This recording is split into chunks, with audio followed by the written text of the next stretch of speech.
Good morning, everyone. Got 6 people watching, and I'm just waiting for someone to come on. Um, Antonio, I think that's you. What brings me on here this fine morning?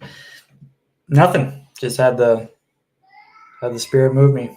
I'm getting ready to leave for a trip to California, and I don't have a lot to do before then, so thought I would take some time to just hang out here for a bit. I was thinking about putting up this John Vervaeke and Jordan Hall video. But I don't really have a very good attitude about it, so I don't know if it will be edifying. Yeah, so if anybody can tell me about California, well, I know a lot about California, but I'm going to Los Angeles for a couple days, but that's going to be taken up mostly by going to a theme park, and then I'm going to San Diego, and then I'm going to Palm Springs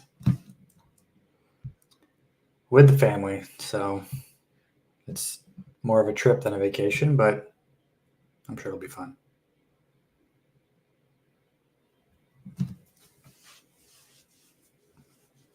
If you ever flown with 3 kids, including one who's a toddler, I'll take tips and advice, but I've got a lot of suitcases to schlep.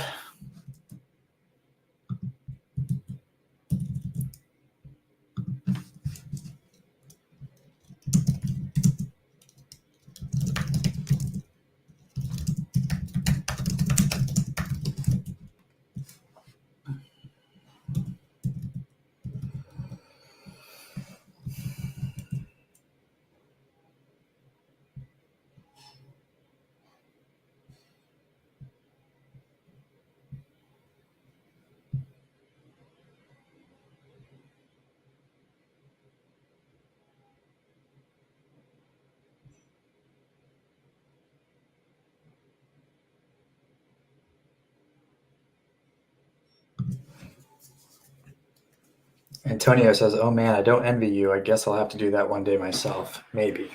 I'll put it off as long as possible, though." Yeah, I mean, kind of depends on what your wife and kids want too. If I had my way, I probably wouldn't leave my house, but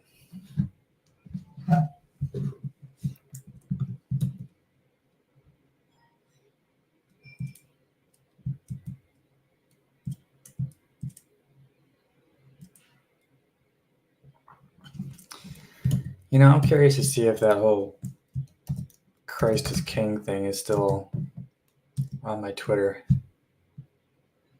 I was thinking that that expression is something that everybody can get behind, because Christ just means anointed, and the Jews believe that the anointed will be king. They just don't think it was Jesus. So everyone can say the same thing and have their own interpretation, and kumbaya.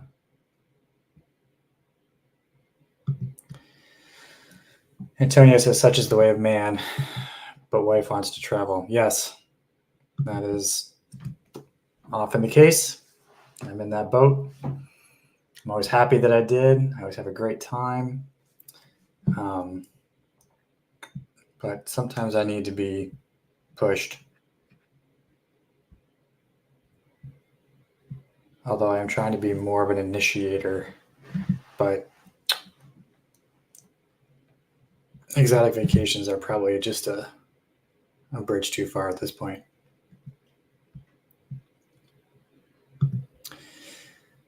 Orthodox Punjabi says, "Sup, bro." Sup.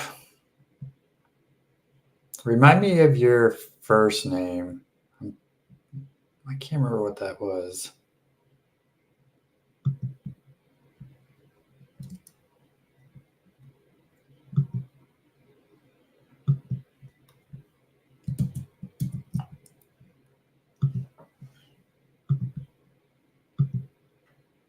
Andre, I do not remember that, but good to put the handle and the name together.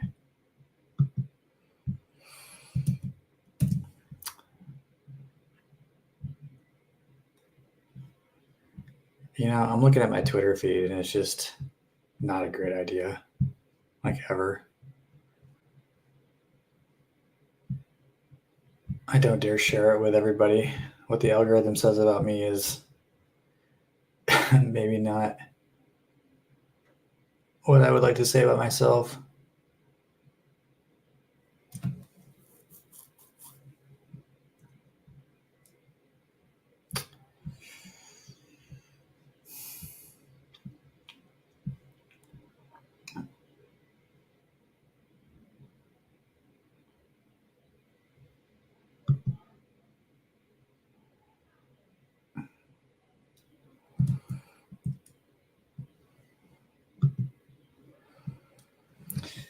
Oh, the vibe for today's session. Well, so far it's just kind of me sitting here. So, I think the vibe it's open ended.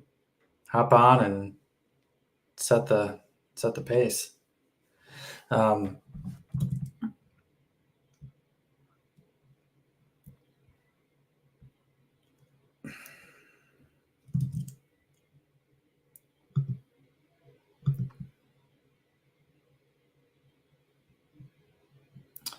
Tertium comparationis says, "Excuse me, who is saying my name? I wasn't here."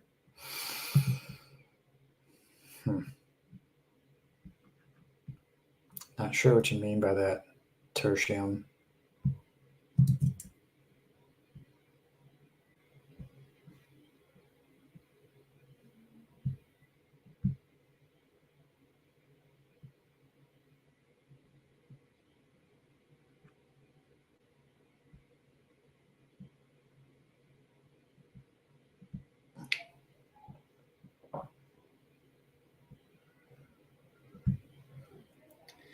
Yeah, it looks like there's still a little bit of Christ is King controversy swirling around here.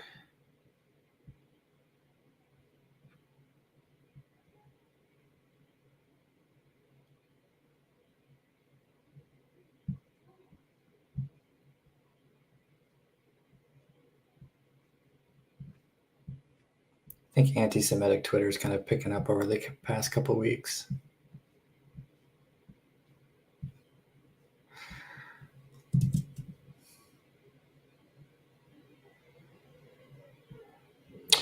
Oh, I gotcha.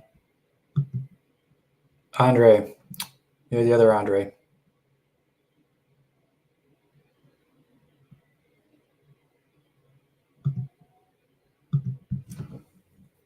Okay. Andre number 2, Orthodox Punjabi Andre says, "I'll hop on it a bit. This Christ the King thing is a good topic." Yeah, it's it certainly seems to be a weaponized phrase right now. Maybe not a dog whistle, but certainly it tends to be. I think for some people they're saying it to denote some kind of an anti-Jewish stance, and I think for other people they're just hopping in on the Christian cliche expressions bandwagon, and so I think it's just an interesting dynamic to see happen. Yes, Andre, you are the original. He's Andre number 2. Yeah, I think that's probably true. Number 2, just in terms of sequence, not in terms of value.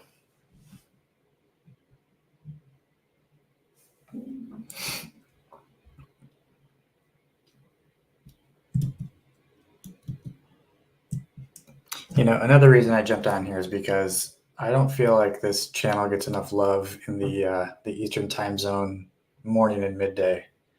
It tends to be very West Coast, coastal elite centric, with these like just chattings at 1 a.m., which is when most of us sensible people are sleeping.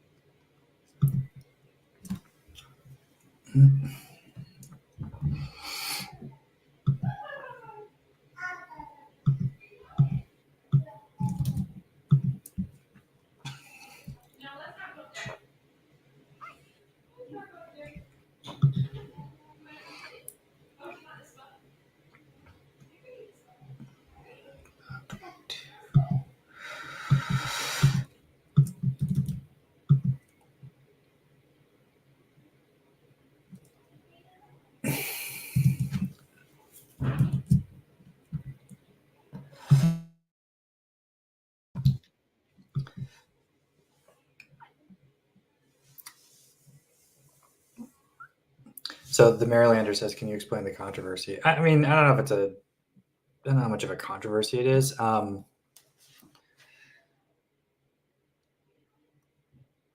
feel like it all started with. Hold on. Yo, how's it going? Good. It said Dre, and I didn't recognize you with the hat on, so I was like, okay, this is a random person to me, but then I recognized it was you. So somebody asked, but can I explain, or can we explain the controversy? I think the Christ is King controversy. Are you sort of aware of the general thing on Twitter, or in the? You want to give the overview of it? Yeah, I'll go through the spiel a little bit. I think a lot of this is really more of the traditional Catholic spear, I'd say. So it really begins with with the Nicholas Fuentes. I think I don't know if I can actually say that. Is it fine to say that name or? I mean, I can handle it. I don't know. We'll see. Yeah, not if Jacob like gets on he here, who then we shall know. I'm not doing it to be like, oh, he who shall not be named, but more like just for YouTube terms of service kind of stuff. Yeah, that's fair. I don't know. Yeah, NF, whatever that guy. Yeah, sure. That guy. Yeah, that guy. That's probably the most Jewish way to refer to him. Yeah, so we'll call him that guy from now on. That guy. He years ago. I mean, he was pushing this whole moniker of like Christ is King, as not even really an anti-Semitic canard, but more in the sense of like Catholic or like traditional Catholic kind of a. Yeah. Well, he calls it integralism, Yeah. which I think just means like making the government Roman Catholic or something along Sure. those lines. Yeah, it's a little bit of a Catholic triumphalist. I mean, or just Christian generally, like triumphalist kind of claim. I mean, right? Like it's an expression that I've heard before. It's not new. It's not something that hasn't been said. And I mean, there's a feast of Christ the King. I don't know if the Orthodox have that, or an equivalent kind of feast day, but there's a Roman Catholic feast day, and so it's not. It's not something that's surprising for a Christian to say. Not really. I think a lot of it has to do with the context in which it's being said, and like especially like and the proximity to. I guess the context is the proximity to other events and utterances that have happened, and kind of where you're pointing, what direction you're pointing in when you say that Christ is King, and so. I would say that while it is, just a normal Catholic phrase that comes up. I mean, it's not even Catholic; it's just a Christian phrase. Right, I mean, there is no direct part of the Gospels, at least that I can think of, that where it says Christ is King. I don't think that actual sentence comes up, but it's referred to in different ways across the entire of the New Testament, right? But I do think what it seems is that just like you have a Barakat Hamanim, right? And you have this whole idea of he who errs on the Barakat Hamanim is probably a little bit, he's probably not one of us. I think they're using the Christ is King thing in a similar way. So they're going, if somebody can't say Christ is King, they're not one of us. Right. Yeah. It's kind of it's a Christian shit test or something, right? Yes, basically. I mean, it's classic, right? Every religion has their own tests for people, and I think, but what makes it a little bit messy is that it is being used on people who either support Israel or who have Jewish heritage. So in that way, yes, it is kind of anti-Semitic, but in a different way, it is also just a way of affirming: are you like an Aryan? Are you a Trinitarian? Are you part of our group? It's a way of, yeah, just sort of deciphering between communities, in my opinion. Yeah, I think right. It's a. I think that's a good point you raised. It like it's sort of an in-group test, but those who are aware realize that it's kind of a trap because it's like, yes, I believe that, but I'm not going to say it with you guys because I don't want to be lumped in with your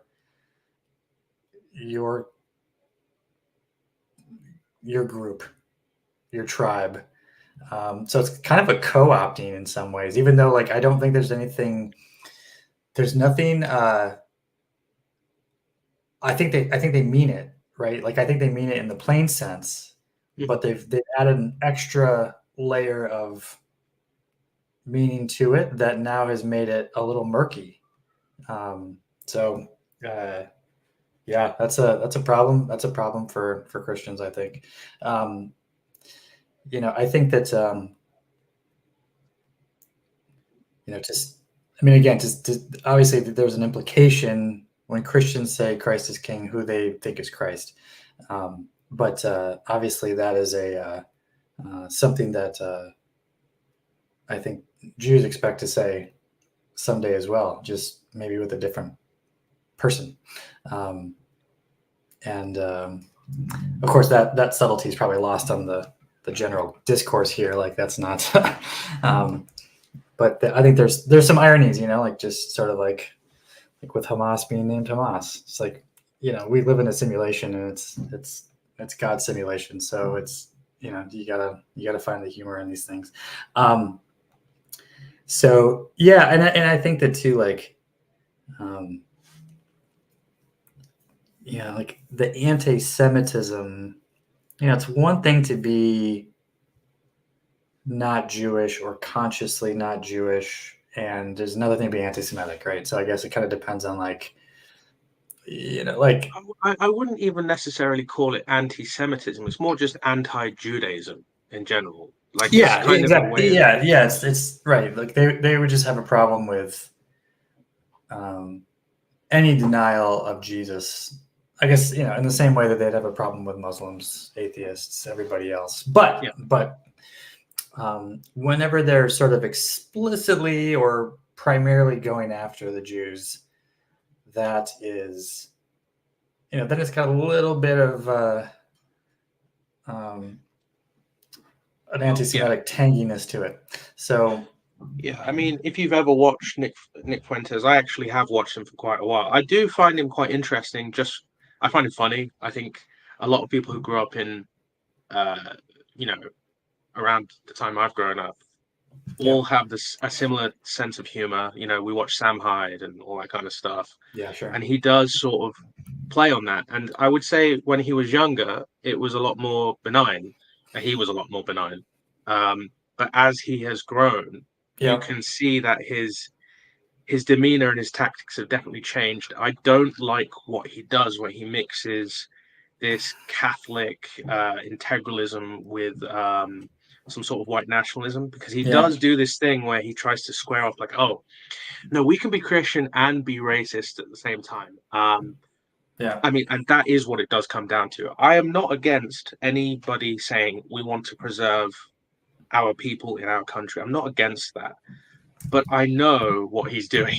I can see how he's playing that line. Yeah, I think anybody can really.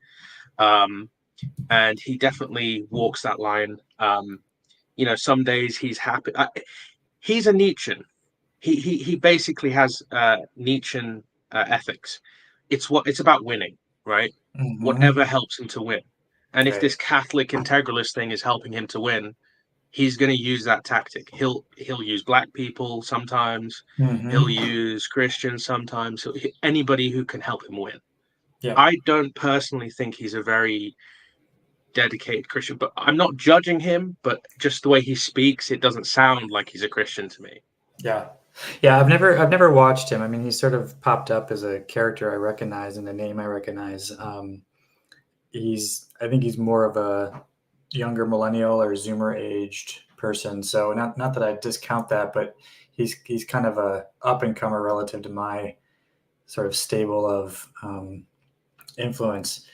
Um, it's interesting though. I remember when I first encountered Jordan Peterson, it was the thumbnail image on YouTube of the video was like him, talking to the students outside, and he's got his suspenders on and stuff, and he looks kind of like, I don't know what the word is, but like I actually resisted watching it for a long time because I was like, this is probably just some angry, uh, right wing rant thing where I'm just going to kind of be like, okay, maybe generally I might sort of see where they're coming from or support it, but I really don't like the tactics. And then,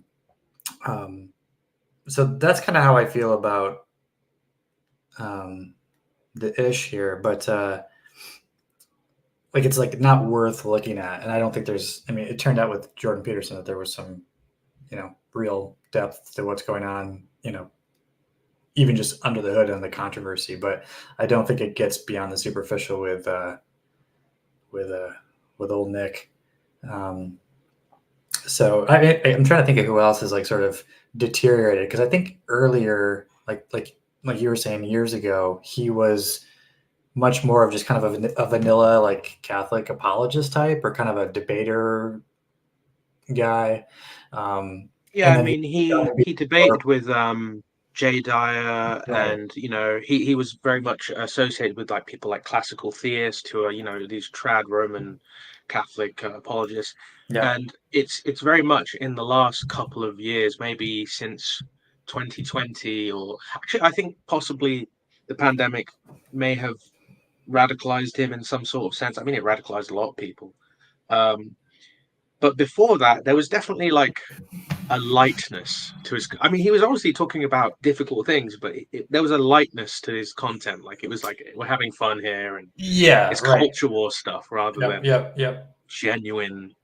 Now it's like a real genuine movement, and it's difficult because I know what they're trying to say. They're trying to say, hey, by the way, we just want this core of our country to be majority white. Okay, but if you're not white and you're born here, that's fine. You're part of the country. You're an American. We're not going to send you back. We're not going to be. We're just making jokes. That's always how it starts. We're just making jokes here and there. Then give it a couple of years. Okay, now you all have to go back. You know what I mean? It always it leads to what he's saying they won't do. I know it would lead to that. Yeah. The joke isn't funny anymore, and yeah. No, it's a slippery slope, and in a true, non-abused cliche sense of that term.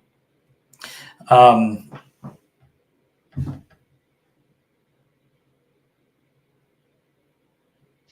Yeah, I think another thing is that his like Candace Owens has definitely, she's also walking that line as well. I think a lot of these guys at the top do watch Nick Fuentes because, despite his flaws and whatever, and some of his beliefs which are a bit, out there, he does actually predict things quite well. He is yep. good at making predictions, and that does give him some sort of edge um, compared to other political commentators. And I think that Candace Owens and some of these more grifting kind of conservative channels are latching onto that slightly because he does have power with youth. I mean, he has got an army of kids who are about 16 to 18 who are in sort of joining in, creating TikTok edits, all that kind of stuff. Hey, David. Um, so I think he's got a lot more sway over the culture than people think, in my opinion. I wanted to hop on because I realized I've actually seen this a couple of times in my own life with people. Like I knew this girl, she was good friends with my sister, and she just wanted people to dare her at parties to make out with girls when people were like getting drunk. And then when she came out as gay, no one was like, no one was very surprised. It's like you've you've been playing with this as a game for a very, very long time before you ever actually said I was doing this for real. And then I don't know if you guys watched a bunch of ContraPoints videos, but early ContraPoints, so ContraPoints early videos comes out as genderqueer, as I'm a man, but I wear women's clothing, but it's not women's clothing because it's my clothing. So it's not, I'm not actually trans, and was explaining what the term genderqueer even meant. Well, after a couple of years of being genderqueer, is now trans and is medically transitioning. And ContraPoints did a whole video on the alt-right and on the concept of dog whistles and joking and everything, and said, these people are making jokes that they can hide behind, and then later on they say, no, this was actually, like, to everyone in the know, we believe they're serious. And ContraPoint said that when they would get invited to like a Halloween party, they'd go in drag as a joke, right? And so they do it as a joke for years, and then sooner or later people are like, it's not Halloween, and Bill is still wearing that dress, eh? Last week it was a joke, and now it's completely serious. And there's a couple of people that have entered in through joking. I don't know if this is a part that I'd love your guys' response. I find that men are unwilling to commit to things at first and will do it as a joke before they engage it legitimately. So I like colorful shirts. And a good amount of guys' Hawaiian shirts or whatever, if they have bold colors, will oftentimes have like a hot dog fighting a taco. It's like, you can't make fun of me for wearing color because I'm making a joke of it. Yeah, like I'm not being serious, and so I have plausible deniability here. That's right. That's But right. if it's okay and no one makes too much fun of me, or like it gets normalized, then I can start doing it for real. I mean, I think in some cases, I think people do that all the time. Maybe men do it more, I don't know. But I mean, certainly there's a little bit of that's where like that sort of detached irony kind of makes it safe to play around. But I do think that when it comes to like ideologies, though, to your point, you have to be mindful of this phenomenon, because you can see that, it's not going to be much. It's cold comfort when after the fact, you see it and you're like, oh, well, we saw this coming a long ways away. It's like, well, right. I mean, some things are obviously more dangerous or, less, but it's like you gotta call. You gotta call it out early, or just say. I think in some cases like have to just you got to be vigilant about sort of saying what this thing is and where this thing can lead, and you'll probably be accused of being a shill or like maybe like a Chicken Little. But that within that is also the problem, because you have these ideas where it's just like you're assuming this hermeneutics of suspicion that, oh, you said this, but you actually mean this. You said this, but you actually mean that. Because sometimes that's true. And sometimes it's just like, no, am I allowed to actually just walk this line where I'm just making critique? Like, no one's going to accuse Jacob of being anti-Semitic if he makes a criticism of the state of Israel. But some people who do are doing it for specific reasons, and they can hide behind all kinds of stuff. Well, and then you can get into the situation where if people call out let's just call it like the Christ is King rhetoric as being anti-Semitic, then you've now weaponized a bunch of Christians who can suddenly now feel like they're being persecuted by non-Christians, and it's like, see, we can't even say what we believe, or like, we can't even make the statement without being accused of some slur. I think that it's all very gay. It's very gay because people are just like, so I'm sorry, but it is, because it's like everybody's talking behind these subtexts Right, Like, right. I've recently taken on this I feel like it's a very Hebraic thing where if somebody doesn't say something to me, it just doesn't exist. Like if they're trying to put a subtext, Right. unless they actually say what they mean, I'm not going to actually accept it. So I think what people need to do, especially if you're a Christian or even Jewish or Muslim, well, I don't know about Muslim, but Jewish or Christian, right?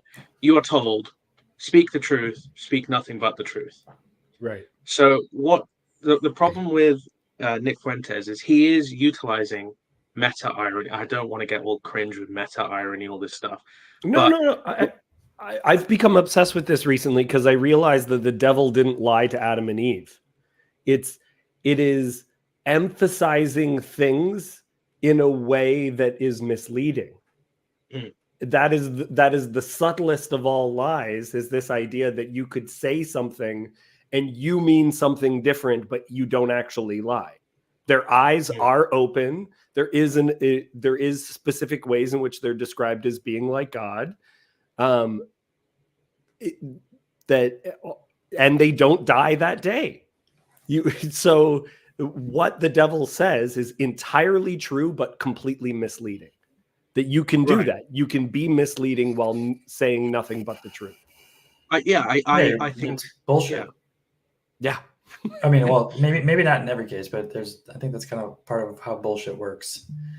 It's sort to of me, it's very feminine. It's like you're being not passive aggressive, but you're using language in a weird way. That's perfect. That is really good. And I think that a lot of the conversations about like pickup artists and everything else is trying to understand how you figure out language that isn't direct. So a lot of the I'm pretty sure Homath is very autistic, where it's like how an autistic person can read women, the hardest of all communicators, right? Like how do you get at, because it's essentially women are just always dog whistling. They're saying stuff that has dual meanings, and how do you understand it and pick it up?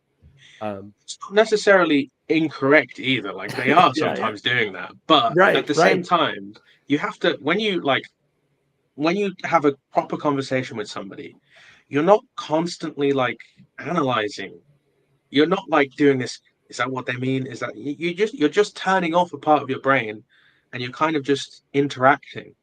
I don't know if maybe that's not how it works for everybody. For me, I feel that when you have a conversation with somebody and it's really good, there's like a certain part of your brain that switches off, and you're sort of in this kind of like it's self-propelling. It's and I think I don't know if you've experienced this, but I've experienced the opposite as well.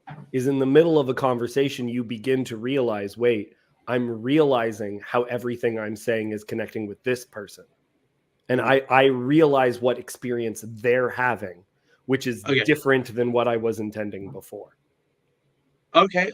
Yeah, I mean, that can definitely happen too. Yeah, I guess if you're inadvertently, like, maybe you have some position of power, or you're giving out I'm just going to use Zoomer language, like a bad vibe. And you and you didn't realize you were doing that at first, but then you become self-aware of that, then I guess yes, you can switch into your analytical side. But I feel like when it's somebody close, or somebody that you have some sort of connection with, you don't really have to think as much when you're having a conversation with them. You're just saying the things that are coming out of your mind without a filter. You're just telling the truth. And I think what these guys are doing is that they're using the fact that there's censorship, and they're creating like very intricate ways of avoiding censorship they've got these inside jokes that unless you've been watching or participating in that community for a long time, you would not know what those jokes are. Dre, can I ask you a personal question? Are you married? No. Okay. So that was my guess, because there is conversations where I find myself constantly asking myself, what is the person actually meaning? And it's when I'm engaging with my wife. Because when I'm having a conversation with her, I'm just like, it was like, I was talking to Jacob about this yesterday. It's like early marriage, mistake is to just think that she means what she's saying. And as like time goes on, you're like, wait, like she's getting at something, right? Like and it'll sometimes be I address the issue that she's bringing up and she's still upset, and I'm like, what is going on? I'm addressing the issue that she brought up. I'm dealing with this thing. And there was Film Crit Hulk had this whole I don't know if you followed that, Film Critic, but Film Crit Hulk had this whole article on what he called tangible details, which is when you're criticizing a film and you don't know why you don't like it, there are things that you can grab onto and it's tangible. So you say that that's the reason why you didn't like it, even though it's not true. So an example is that comic book movie was bad. It didn't follow the source material. It's like Christopher Nolan's Joker didn't follow the source material.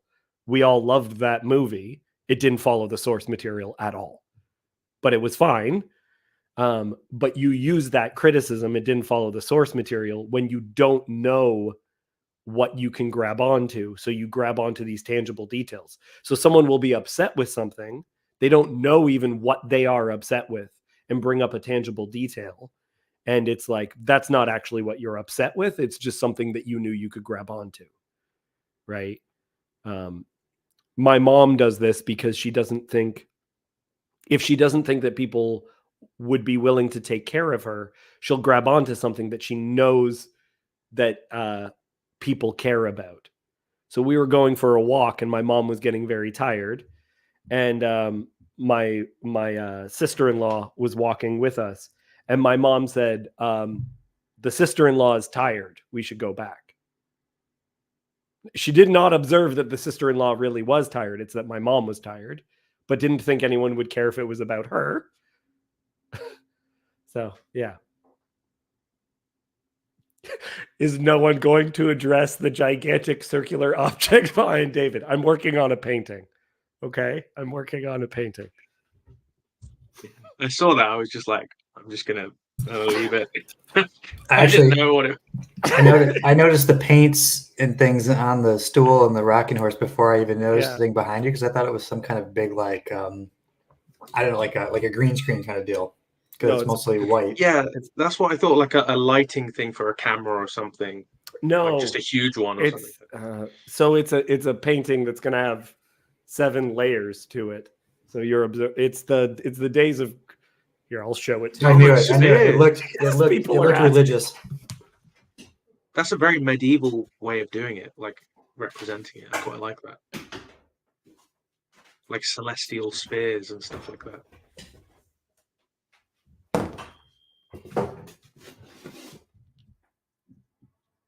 So it's the days of creation. This is the center of the image. So at rest, creation of the animals, Eve coming out of Adam, but it's layered. It's like a carving. It looks like an icon slightly. Yeah, it's very, yeah. And then this thing, decent. Yeah, this thing is the creation of fish and birds. So this side I just finished. Marylander asked, in acrylic? Yeah. Oh, this Enigmalia said, a good question is, how much are you joking about X subject? If it's all the time, what's on the surface begins to become very compelling. So I think that that's quite interesting. Like, yeah, if you're once or twice, I mean, like if anybody's looked at like memes online for a long time, you'll understand that they play with this quite a bit. Like, I know memes are so cringe to talk about, but they are kind of like the playground for ideas in the modern age, in terms of they do carry a lot of philosophy and they can actually convert people to certain ideologies and stuff like that, which is obvious in the last couple of years. But I mean, if you look at how there's lots of jokes like kissing the homies goodnight, which I know that the other Andrew even he likes to mess with these jokes a lot, and I'm always like, why? Why are you doing this? Do you know what I mean? And I just feel like if there's a lot of that going on, I think it can be a cover for certain other things. That because if that becomes a widespread joke, like, oh, kissing homies goodnight, or I'm only gay for my homies, or whatever, you know, or call me Marge because I miss you, homie, right? All these kinds of things, right? I think they're playing with an idea because they want to see like who's going to participate in this. If they're participating in it, then it's like they're in on the joke. Like, yeah, we really are gay. Don't clip that. Oh wait, I can't hear you. Oh, you're muted. You're good. David's muted. You're fine. Oh, David, But you're muted. Oh, okay. Am I back? Yeah, you're back now. Yeah, if you want to. I would become really upset when Marvel updating characters like Bucky is gay now, and stuff like that really upsets me because I'm just like, men can be friends and it's not gay. All right, why can't we just like? And I've said this with a friend of mine. I'm married, but me and my wife are both theater people, right? And so I've jokingly said I'm clearly queer coded. Is like queer coding is like when a character is like, we're not saying they're gay, but they're obviously gay, right? And I'm just like, I feel like I'm obviously queer coded because if you take that to too far of an extreme, it's just like any man who's a good friend with another man, it's gay. It's gay, guys. It's obviously Bucky is so committed to Captain America because he has lustful feelings towards him. I personally, I think one interpretation of that whole situation of turning male friendship into this gay thing, I feel that one interpretation you can have of that is it's kind of nefarious. They're doing this to try and stop male friendship so that, you know, because I mean, 200 years ago, deep male friendships like forged in battlefields or whatever, I think men were like saying "I love you" to each other, even hands like hugging each other, very like, and that wasn't seen as a gay thing. Like in the Gospels, John lays on Jesus's chest, right? And that's not seen as like obviously now you have like the Da Vinci Code guys and all that saying that he was gay or whatever, but it was not seen as a gay thing. It was just seen as a sign of affection between friends. And I think it's this idea of one potential interpretation is if we can poison this idea of male on male friendship, we sort of weaken communal bonds. And therefore, it's more difficult for people to have some sort of capital, some sort of social capital to help them ascend hierarchies, if you want to use like Jordan Peterson language. That's one interpretation. I think another thing is some people just find it funny because it is kind of funny to be like, it's super funny. It's very funny, but it's interesting because I think some elements of it are done absolutely intentionally too. Like the term "gay" used to refer to a guy who slept with a lot of women. It was a term which meant a slut, and then if you were if you were the sluttiest of sluts, essentially, you didn't just sleep with women; you also slept with men. So you have this term which meant the most heterosexual becomes the most gay, which is also why if you watch 300, you're like, this movie is kind of gay, isn't it? Like it's just, or you're watching UFC or whatever, and you're like, this is two very manly, two guys punching each other in the face, and then always ends with them spooning on the ground. It's like, at what point did this shift kind of happen? And there were people like the slow march through the institutions of people wanting to say things subversively, wanting things like the way that Christ the King is being used, wanting to say something that has dual meaning, that is the, what is that called? Mott and Bailey, right? Your Mott and Bailey arguments where you can retreat to one, and the left is doing this all the time. And then we're kind of like surprised that, oh, wait, people on the right might be doing it too. Or maybe everyone is doing it all the time, which is exactly why, Dre, I think you were saying You want people to say things outright. You want them just to say exactly what they mean, and you have so much respect when someone isn't hiding behind a taco fighting a hot dog, but actually is doing what they really believe in. I think it's more heterosexual to just tell the truth. I think that's the most heterosexual thing you can do, because hiding behind words is like, it's kind of like if a woman says, "Hey, do I look fat in this?" and you have to say, if you just say what you were going to say, yeah, you kind of do look fat, or you don't look fat. That could end up in a problem. I think it's a lot of this is to do with like HR culture as well, like the idea of corporate culture where you sort of have to use coded language in the workplace to get things across. Like, if somebody says, instead of saying, "Oh, that idea sucks," never bring it up again. You have to say, like, let's circle back to that, like, or just anything that people say in the workplace to sort of avoid having to tell the truth about the situation.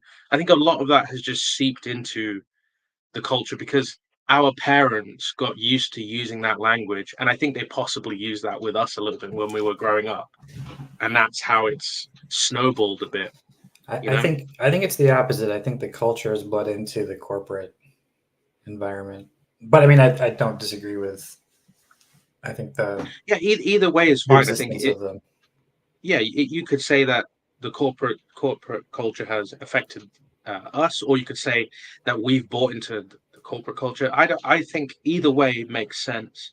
But yeah, I think there's just that idea of, I think also like participation trophies when we were growing up, all these kinds of things like, oh, you're a winner even if you didn't win. So it begins with telling these white lies. I think white lies are therapizing language. Yeah, I do think that there is a lot of people who definitely do that. They try and figure out what's your issue by analyzing your language. Like, Mhm. if you're quiet too long, somebody might be like, "Hey, what's going on with you?" Or if you're tired, they might be like, "Are you okay?" And it's just like, dude, I'm not thinking about anything. I'm just tired. I'm just not thinking. I think everybody feels like we have to pry into other people too much now. Well, I think part of it though is because we realized how much people were hiding. Like, how many times does a very conservative Christian pastor have to be caught having gay sex while on meth? He was on meth. Yeah. Anyway, I'm thinking of a particular news story, and we just go, yeah, that makes perfect sense. So there's an element of Freud that makes perfect sense. The idea that people are repressing, that they're covering things up. I think the Freudian kind of move has been totally weaponized, where you just assume that Dre, you think everything's gay because you're just closeted, right? And so that's basically like, and so you can't escape anything you point out, anything you go towards. It's just like, well, it's just because you're secretly harboring the other kind of viewpoint or something. So Islamophobic, you secretly must want to be a Muslim. If you're arachnophobic, you must love spiders. I don't know. Just whatever, right? It does get used. Didn't you say that about somebody the other day though? I didn't agree with it. I did say something similar to that. Who was the? This is a duality of man. But I mean, I do it with the term Islamophobic because the term Islamophobic was created so that any criticism of Islam could be dismissed. So it in and of itself is exactly what the term is. It's actually so then it becomes this flip where you can just dismiss anyone who uses that term. They don't really mean it. And then the way I was using it the other way. Oh, sorry. You go ahead. I was just gonna say the way that then ends up getting kind of like defanged, or the backlash against that is like embracing the term and then saying basically, now like I will adopt this identity and now what, right? Which sort of then is what escalates and makes extreme extremist positions, I think, is because you just get so tired of sort of being in this impossible situation that you're just like, fine, I'm just going to call myself this now and I'm just going to go with it. And now what? I think that's what's happened with Nick Fuentes. Actually, I think that is legitimately what's happened. Well, and that happened with Owen Benjamin. Did you guys ever follow Owen Benjamin? I did for a little bit, but that guy went crazy. Not on record. Well, see, that's exactly what I mean. Is like early on, he was on the Rubin Report. He was, he was friends with Joe Rogan. He was on like multiple times. He interviewed Jordan Peterson for a very long time, and he had that whole like leaving the left. He had a video on PragerU, and like now he's like straight up believes. He talks about, in order to cover what he's saying, we'll sometimes say the men with small hats. Was his term, and I really liked him as a comedian for a while, and then he kind of was jokingly, but then nudging, and then it kind of hit a point where I'm like, okay. He also got kicked off YouTube, so you don't. So which came first? Like, was that his sort of secret belief that he was harboring the whole time, or do you think he got pushed into more of that adoption? Because it's the fear that everyone has when you get into conspiracy theories. Is like, have you seen the conspiracy theory chart where the conspiracy theory, was it Iceberg or some woman did a like a hierarchy of conspiracy theories, and like some were completely harmless, and then where it gets really crazy, she referred to as the anti-Semitic point of no return. Well, that's interesting. I'm sure I've seen some kind of a diagram like that, and the proliferation, of course, in the rabbit hole with the algorithms and such of conspiracy theories you get exposed to is, everlasting. But you're right, it does. There is a point which you like get into you cross the event horizon of like the anti-Semitic conspiracy for sure. I'm curious what you guys think is like, what's sort of the tip of the iceberg? What's the most common entry point JFK. Is it JFK? Because you got JFK, moon landing, 9/11. I don't think flat Earth is there. 9/11 being an inside job, or I guess any kind of 9/11 conspiracy theory. I think 9/11 is the starting point.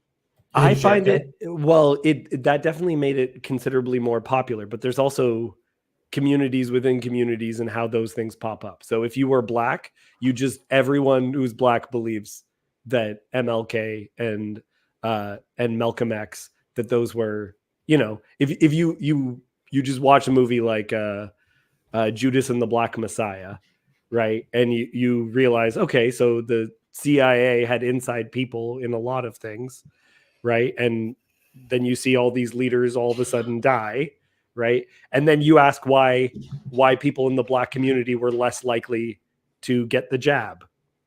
It's just like, what is your best argument for a black dude that knows about the Tuskegee experiments? Do you guys, the Tuskegee Airmen? Where it's just like, what is your best sell to the black community to get the jab? We swear we're not fucking with you this time. That's your best pitch for, right? And like, so then it makes a lot more sense why more white people trusted the jab as well. Like, did you already see problems within this, right? Yep. Yeah, I think when it comes to that type of stuff, I think I actually really find black conspiracy theories to be like just interesting and funny, just compared to, because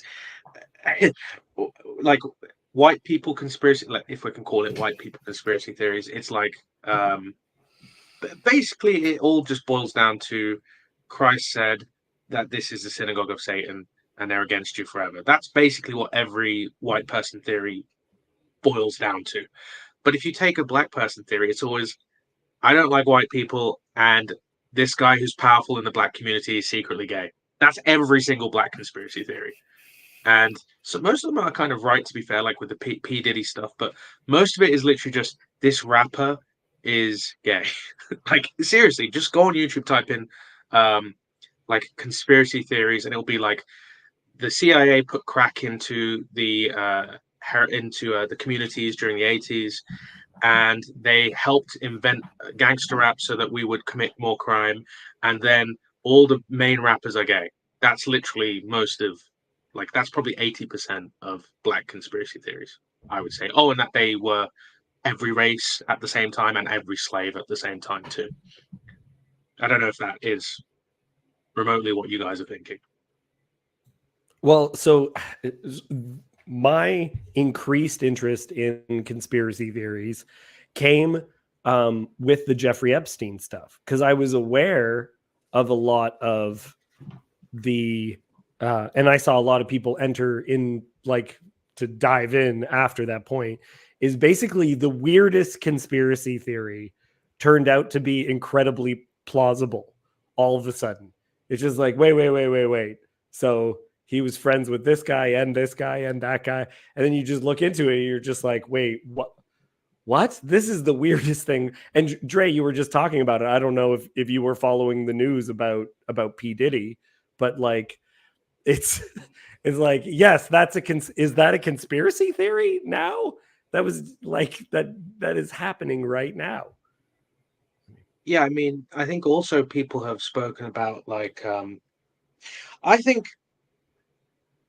don't think conspiracy theories are necessarily incorrect. Like, isn't it like history that since the beginning of time, there's always been a more capable group of people who are in your society who just by literally ascending the ladder of power just through education and money, they say we kind of don't want to be near the poor people, so let's group together slightly so that we can get away from the poor people a little bit.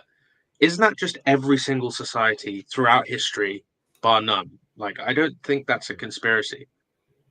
Yeah. Okay, I am now sharing the image. Here. Let me see if I can make it. Can I make it bigger? Yeah, there we are. So at the bottom, you have grounded in reality. This is the whole thing. The anti-Semitic point of no return. Right? People sent me this because they knew that I like some conspiracies. So this part is things that actually happen. So Tuskegee is there. FBI spied on John Lennon. MK Ultra, Bohemian Club. Big Tobacco lied about cancer. Operation Mockingbird. COINTELPRO. Speculation line. You got UFOs. JFK assassination, Princess Diana. Epstein didn't kill himself is somehow in this area. I mean, I kind of get it. Yeah, okay, fine. Free Britney, Denver. Okay. And this section says we have questions. Then leaving reality, false, but so it's saying that it's false, but mostly harmless. Crop circles, Elvis lives, Prince Charles is a vampire. Cryptids, Bigfoot, the Beatles never existed, Avril Lavigne replaced. I've never heard the Beatles never existed. Now that's one I need to go. I've never heard these ones before. I mean, I know the idea of Paul is dead from the Beatles, like that. Yeah, sure. Yeah, but I don't know about the Beatles never existed. There's ones that I absolutely love. There's like one is that manatees are people you can come across now, and so some of them are also just like weird factoids. Like sometimes I see them and I sometimes watch videos and sometimes I'm like, no, I can't. I have a friend that's into ones where newer buildings he believes are actually ancient relics. I'm like, no, please, you have to stop. So then you got your science denial, anti-vaxxers, chemtrails, COVID-19 made in a lab is in this section. Who made? Yeah, this whole pyramid is suspect now. This is what I mean. They send me this thing, and I'm like, okay. Dangerous to yourself and others, and then it turns out that it was true. So it's like, you kind of lost credibility. Yeah, exactly. And and then within the anti-Semitic point of no return, you got your New World Order, Elders of Zion, Deep State is in that, as if that's not real. Right. Satanic cult, and again, Pizzagate. is here. This is not properly categorized because I think Correct. It's Yeah. there's some It's just really editorializing wrong. here for sure. But this actually, I think it being badly done is part of what makes it good. And what I mean by that is this is an examination. This is a critique coming from someone who has not actually engaged in pretty much any of this stuff. This is so they consider something like COVID-19 made in a lab to be less substantial than crop circles. Right. Yes. Like, what? Yes. Yeah, that's weird. Yeah. I'm sorry. I mean, And yeah, dinosaurs didn't exist as well. Like, I mean, Yeah. I mean, in the Bible, it talks about like Tannin and Leviathan and all these kinds of things. I mean, couldn't that just be what's considered a dinosaur? Dragons, all these things. I don't know about all that kind of stuff. I feel like this is just so wrong.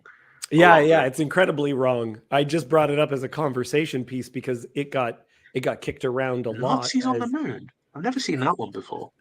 Yeah, Nazis. That's because you weren't on the moon with them. I love.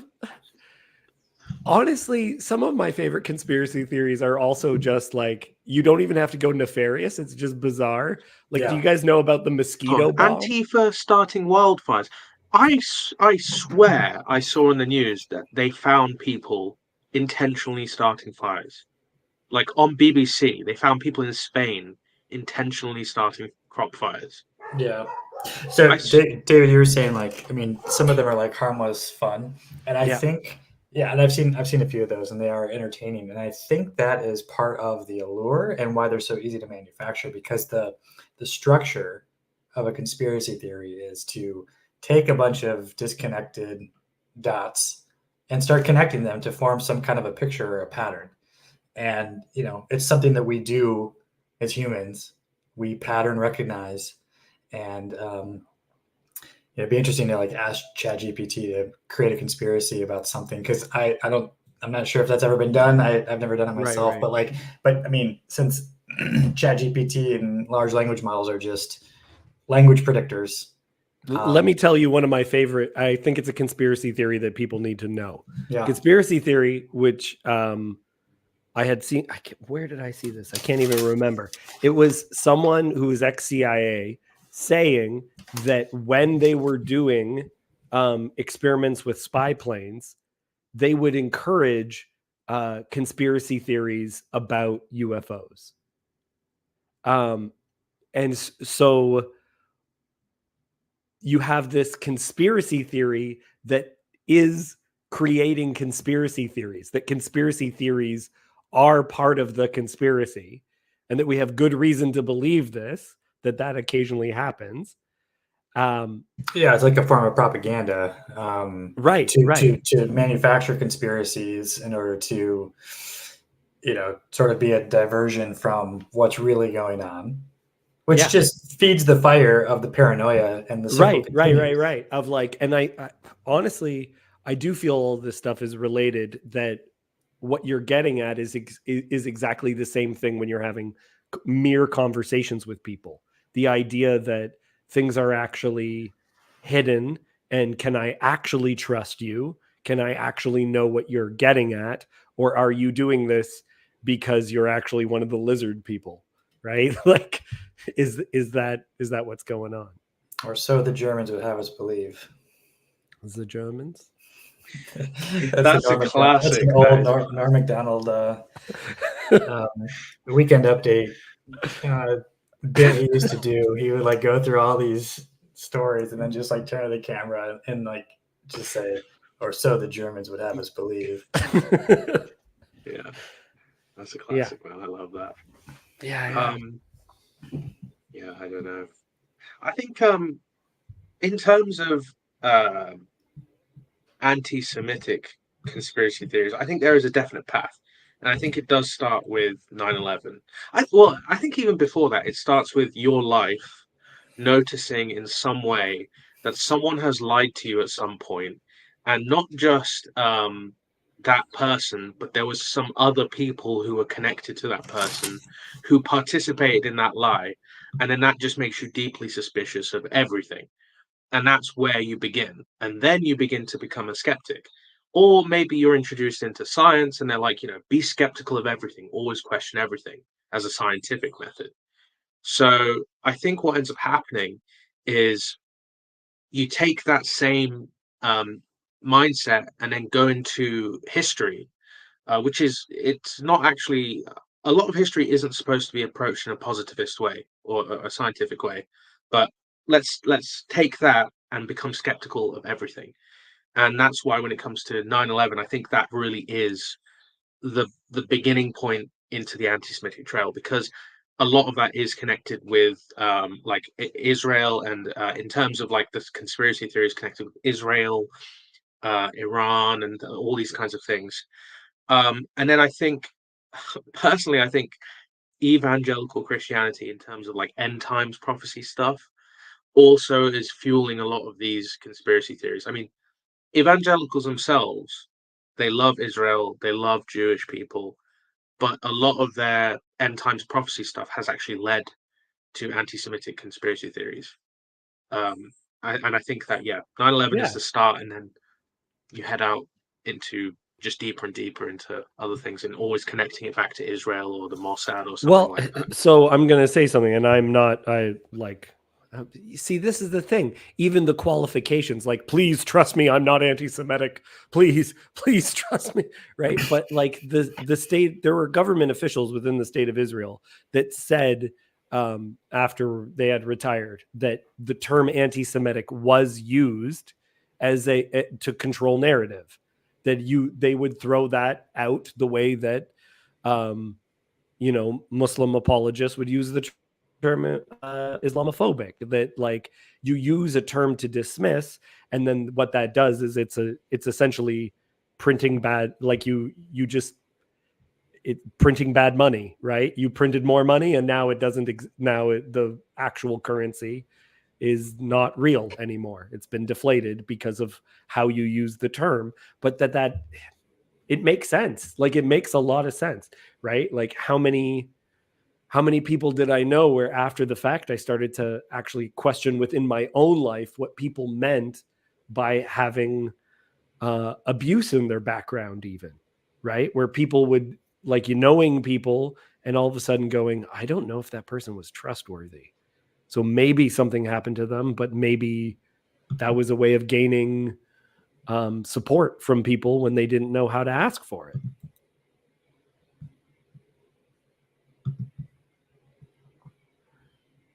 Yeah, I think there definitely is a bit of that going on, where I don't want to use the term. See, the thing is, even using the term poisoning the well, it's like, you know what I mean?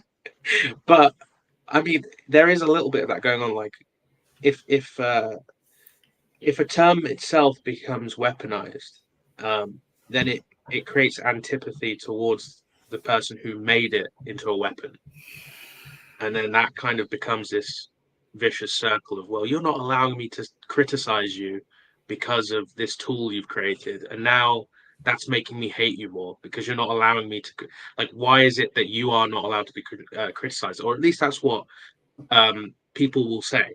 And I think there has to be an acknowledgement from both sides that, okay, there are times when people are genuinely being hateful, and there's times when people are genuinely asking questions, trying to figure out stuff. One side has to tell the truth when they speak and say, look, I'm asking this question because I genuinely don't know. And the other side has to not assume that that other person is trying to get some sort of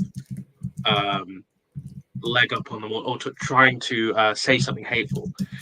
It's really just a problem of trust, I think, because I think you have two different mindsets. And I noticed this when I joined the Discord, is that when you're coming from an extremely Christian, or when I say Christian, I mean like Western mindset, where it's like heavily influenced by Greece and that kind of thing, and then you go into a different, like, so for instance, this Discord is Jewish, and you go into a Jewish Discord, you understand that the methods and patterns of thinking are completely different. So in order to talk to that person, you have to almost translate it slightly from what you're saying. So a lot of the a lot of the thought in the West is more to do with abstract ideas and values and traditions, these sort of very ethereal things. Whereas in what I've seen in the East is it's more to do with concrete things, i.e., actual manifestations of an idea. So, for instance, kindness isn't just a sentiment or a way of acting, but it's actually doing things that are kind, right? So there's like a difference in the way that the West and the East speak. And I think when it comes to this whole anti-Semitism thing, we're just there's two groups just talking a completely different language to each other, and there's no connection going on, especially between Christians and Jews. They're talking in a completely different language, and I can see it now. Having Well, yeah, and I mean, there's the big problem I do think is talking different languages, but the other thing is that talking different languages and someone's lying. So if you don't know a word, it's a common joke where someone doesn't speak a language and someone of that language tells them, "Oh, this is how you say that," but what you're actually saying is like, "My butt is hurting. I have diarrhea," right? Like, and you just like announce that to like a room, thinking you're saying something nice. So there, I think you really hit it when you said that really this is about trust, right? It's really more than anything about trust, because in a situation where you can't trust, like in a situation where you completely trust people. I was My ex-girlfriend was a Syrian, so from northern Iraq, not Syrian, a Syrian, like Iraqi, and her grandfather died, and I was there like 2 minutes after, and the grandmother did not speak English at all, and she communicated something to me without words, that she like pointed and shook her head and like pointed in a different direction, and I knew exactly what she meant, that you can have communication where no, like I still get the truth even without knowing the language, versus I know every word that you said and I have no idea what you're getting at, right? That's the that's the breakdown. That's where we are. We're not in a state where even with no words we get what each other means. It's I have no idea. I don't know if you're lying. I don't know if you're aware that this is untrue. I don't know if you're playing or joking or anything. Yeah, and I think that's why you'll see a lot of these right wingers talk about high trust societies. You want to be part of a high trust society, high trust, high trust, high trust. That tends to be a big talking point of why, for instance, they'll say we need a core white majority because then it will be an extremely high trust society. You see people like Paul Joseph Watson going on about this, and I think there is a point to that. You do need high trust societies, but what the error I think the error that the right wingers make is that they say it can only be high trust if it's 100% white. Like, because Or Christian, like within the Christian nationalist circles, they have conversations about how what is it? Adams said that a democracy only works with a religious people. That's what you require. You require a moral, religious people in order for a democracy to function, and that outside of that, if you can't trust the people and if they don't have morals of their own, then capitalism means you buy lots of drugs for yourself and kill yourself, or you buy food that makes you obese, or whatever it is. Like, well, I'll say something that's like this. So we have a saint called Saint Silouan of the Athonite. So he's from Mount Athos, and he had a one of his monks was going out to a Buddhist temple and was trying to convert the people, and he was getting kicked out, beaten up, and thrown out of that temple pretty much every day. And he went to Saint Silouan saying, "Why is this happening to me? What's going on?" Saint Silouan said, "So how do you try and approach these people?" He says, "Well, I watch the service, then I walk directly into the middle, call them all idolaters, and shout at them until they throw me out and beat me up. He said, well, it makes sense why they're doing that. You need to approach it in a slightly different way, saying, oh, what devotion you pray with, and actually appreciate the devotion that they have. And then say, if only you added this one little thing, you would be perfect. This is his way of saying this is the bit where you add the gospel. I think when it comes to integration into societies, if you take that story and say there's good things in every society in terms of there's good values in every society, you just need to explain to the person who's coming into your society where you have slightly different rules or different formalities. If you add this little bit, you will integrate into our society perfectly. See, But you're just not adding that little bit. What is funny about that is the Marxist dialectic.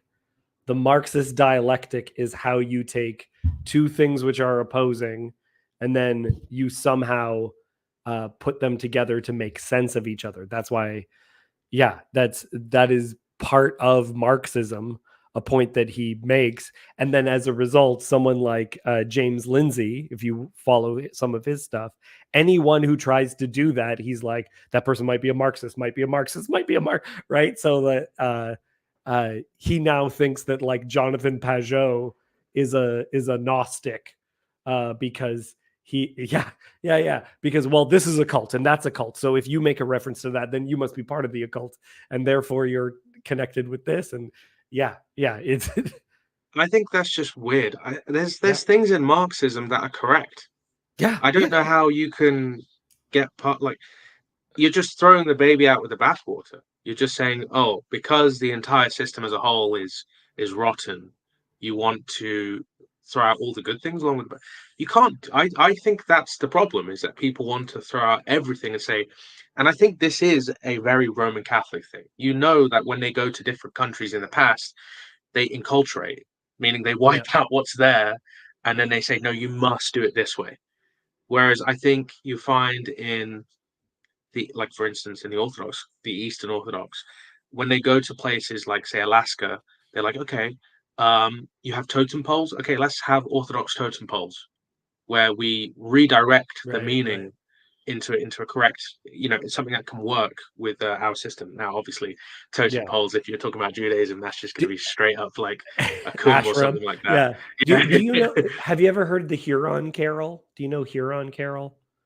So Huron Carol, I'm in Canada, and I visited this one place where the Huron Carol was actually written, and it was Catholic missionaries coming in contact with the First Nations people, and they communicated the gospel to them using language they understood.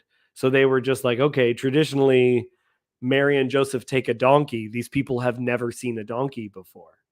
Okay, so then Jesus took a canoe, right? So they would refer to God the Father in the word for the Heavenly Father that already existed within First Nations understandings of the world. Is they were just like, no, this is this and that's that, and that's how we can make this all kind of work out. So it's an interesting one. It's called Huron Carol. I recommend. The same thing happens in the Canaanite religion, like El, Yahweh. All these names are just names of particular gods in a pantheon, and they say, okay, well, you're calling the sea monster, you're calling the sea Yamu. Okay, well, God, the highest God created Yamu. The highest God created the Tannin. The highest God created this, and that. All these names you use for God, you're now going to direct that to the one God. Yahweh is the one who crushes the heads of Leviathan, right? Exactly. That is within Canaanite literature. I think it's Baal, and interestingly enough, Baal was probably a title that was given to God, given to Yahweh, or sorry, for all the Jews, Hashem. And same thing with Molech. Molech is the word for king. And one of the ways that God is referred to the most in Jewish prayers is Melech Haolam, king of the universe. So the Melech and Molech it's the same name, right? That's getting back to exactly what we were talking about. What do you mean when you use that word? Do you mean, I mean, yeah, literally, Yeah. Jesus is king, right? Is Jesus Molech or Melech? What are we talking about?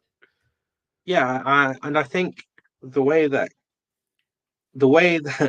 that most Christians are using it is to mean that he is the king of the universe, which Right. obviously not everybody agrees with, and that is the test that they're making with a lot of people. Is they're trying to say, do you believe that Jesus is the king of the universe? If you can't Right. affirm that, you're not part of the group. That's what I think Yeah. they're mainly doing, but obviously it's been used just to say this person. I think it's become a bit like the yellow star. If you can't affirm that Christ is king, you've got a yellow star on you now. Yeah. That's kind of what's going on. Yeah. Okay, It's like we need I to gotta go. boycott this. I gotta go, guys. This was a lot of fun. I'm glad. Yeah, thanks for glad I hopped dropping on. in. Yeah, and Jonathan, thank you for making things, as you said, East Coast. I'm in Ontario, so Yeah, I'm across the lake. Agreed. Okay, bye, Yeah, guys. East Coast works for me too. Yeah, good meeting you, Dre, too. All right, bye. Yeah, good meeting you, man. Have a good one. Dre, do you go by Dre? Like my friends call me Dre, so I'm fine with that. And Andre, Dre, anything's fine. I don't really care. It's all Gotcha. There's been some comments. We can catch up on some of those. Sweet. Sherry says, is going from the top of that chart, the conspiracy theory chart, to the bottom, an example of reciprocal narrowing. Smiley face. I'm not probably as up on that. I don't know, is that Vervaekian language to be able to I don't even know what it means. say much to that? Reciprocal narrowing? Like, Yeah, I don't know. I'm going to guess it means like honing in on some kind of a truth. Maybe Sherry. I would say it's more like overfitting, like when you're talking about data. I like when you were talking about making connections between dots. Yeah, overfitting. That's right. That's exactly what it is. I think that's probably the best way to put it. Yeah. There's some YouTube guy, says Cassandra, that says every woman celebrity is actually transgender. Huge if true. I think I've heard that. I have a friend who is very, he's very into that conspiracy theory in particular. He thinks like if a girl has a strong jawline, that they are like a Sandra Bullock type, that they are definitely a man. Yeah, I think that's just way too the current thing for that to be legit, because you would expect that to have been much more prevalent in history. But all of a sudden now we're, so wound around the axle of trans stuff that like we see that everywhere. I think that's another part of conspiracy theories, is like it requires a frame of a particular attunement to a pattern. Yeah. Right. But I think that just feeds right back into our model overfitting, hypothesis here. McMosov, pardon me if I'm butchering that, says, I'm catching up about 24 minutes back. Irony cuts both ways. That's why it's important to LARP hard and commit to the bit. I think that there's some truth to that. I think, I think that's how you really do, like we joke about the person wearing colorful shirts with a hot dog on it being kind of like obviously joking, but as a way to sort of ease into a new identity. But I think we do that kind of stuff all the time, and that's like you got to fake it. You always have to fake it before you make it. I think that's almost always true. Sherry says, I think about the philo-Semitism we were talking about earlier. They love them as dispensationalists.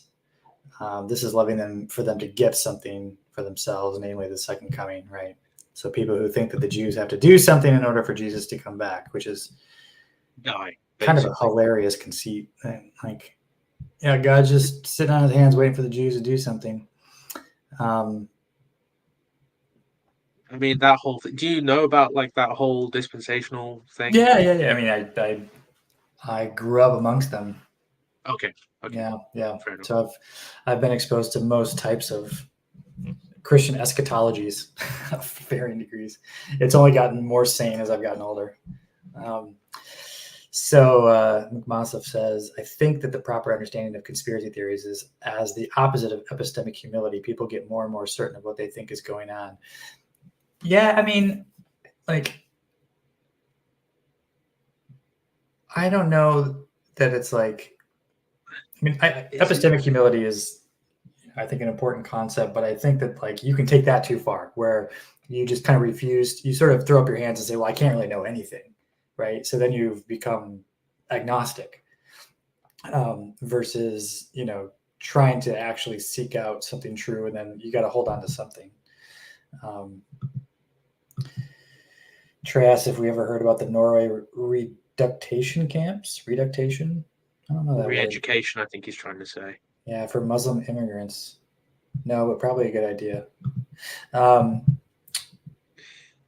Sense certainty versus the sin of certainty. Conspiracy is a kind of response to being lied to. Yeah, I think that probably that fuels the fire for sure. There's a joke that this guy called Nick Mullen makes where he says there was always that guy at school who told you that if you peed in the pool, that there would be like a streak of color that followed you, like your urine would turn like a blue or something, right? And one day you actually try that, nothing happens, and then you're just like, oh fuck the government, dude. It's kind of true that you do fall into it after being lied to, you know. So I don't know. Trey says, I probably also don't think much of Christ as a king coming from a Jehovah's Witness background. You know, that's It's yeah. weird though, right? Well, like I guess I'm trying to think of like how quote unquote biblical That the doesn't Christ go king with the concept actual is. New Testament. Yeah, It's more of a tradition because laid there on. are like many scriptures where it refers to Christ as the king. Like for instance, on the piece of wood, it says INRI, King Christ, the King of the Jews. You know, Right? a Jesuit once told me a joke. He said, "You know what INRI means?" Well, And I said, "What?" He said, "I'm nailed right in." there we go. From It is, Jesuits. yeah. Not surprising. Expect nothing less. Yeah. Wait, isn't most of the Bible waiting for the Jews to do something? Well, I mean, Kind of. maybe It waiting is. for God to do something. I mean, it's God kind of It's usually, knowing that the Jews are gonna yeah. like not do the right thing. I Trey do, yes. watch I did Kundan. when it. Yeah. Yeah, Christ is king, but Jesus didn't start ruling until 1914, says Trey. What happened in 1914? What am I missing? They believe that like the second coming was in 1914 and it was a failed prediction. So then they said, no, it's actually 1918, and then that was a failed prediction. Then it went to like 1945, and it just kept changing. But then what they ended up saying was, no, actually, the end time, something happened in heaven. That's how we know that it's like the end. Like they spiritualized it all. I don't know. It was just failed predictions. So, which is, by the way, we ought to stone if we were going by like the Old Testament. We would stone those type of people who make false prophecies.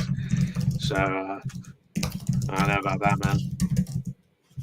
Yeah, World War One. They did basically put it to World War One.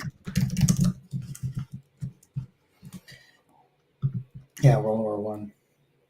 So I've been watching these like Noahide videos on YouTube that are like by crazy evangelical fundamentalist types. So like basically like anti Noahide videos, and it's kind of funny because of course they think that their prediction, of course, is that like the Messiah, the Jewish Messiah, is going to be the Antichrist.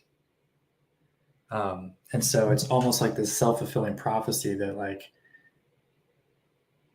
when that happens, they're like almost guaranteed to just not accept it because they're going to like necessarily see it as like I think for some people like Jesus himself could come back and they'd be like, this is the Antichrist.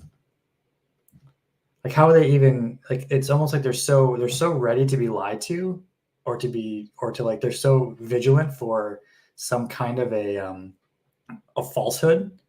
Yeah. And like a next level kind of falsehood, right? Like, you know, the kind of like, you know, how could we possibly see through this? It's going to be so deceptive, right? And it's like, Most of the saints say that if Christ were to turn up today, the leaders of the church would just probably kill him. well, that was Dostoevsky's. That was the Grand Inquisitor narrative, right?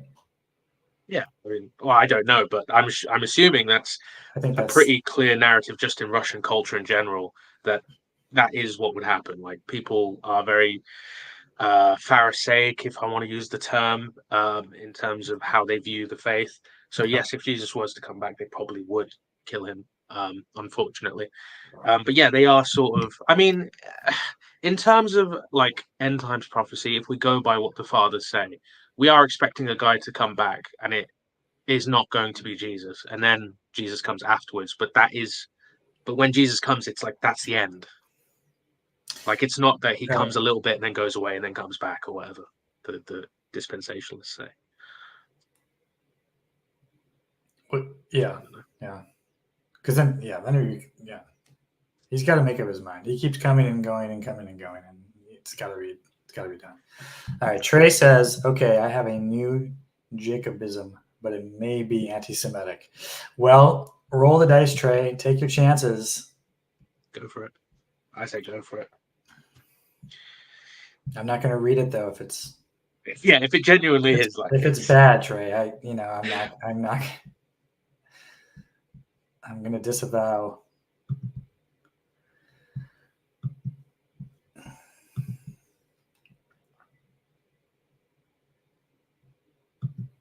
Anything else from oh no, that's okay. Come on, Trey, give us some more stuff. I wonder what it could be. I'm going to post the link again. I don't think that's necessarily. I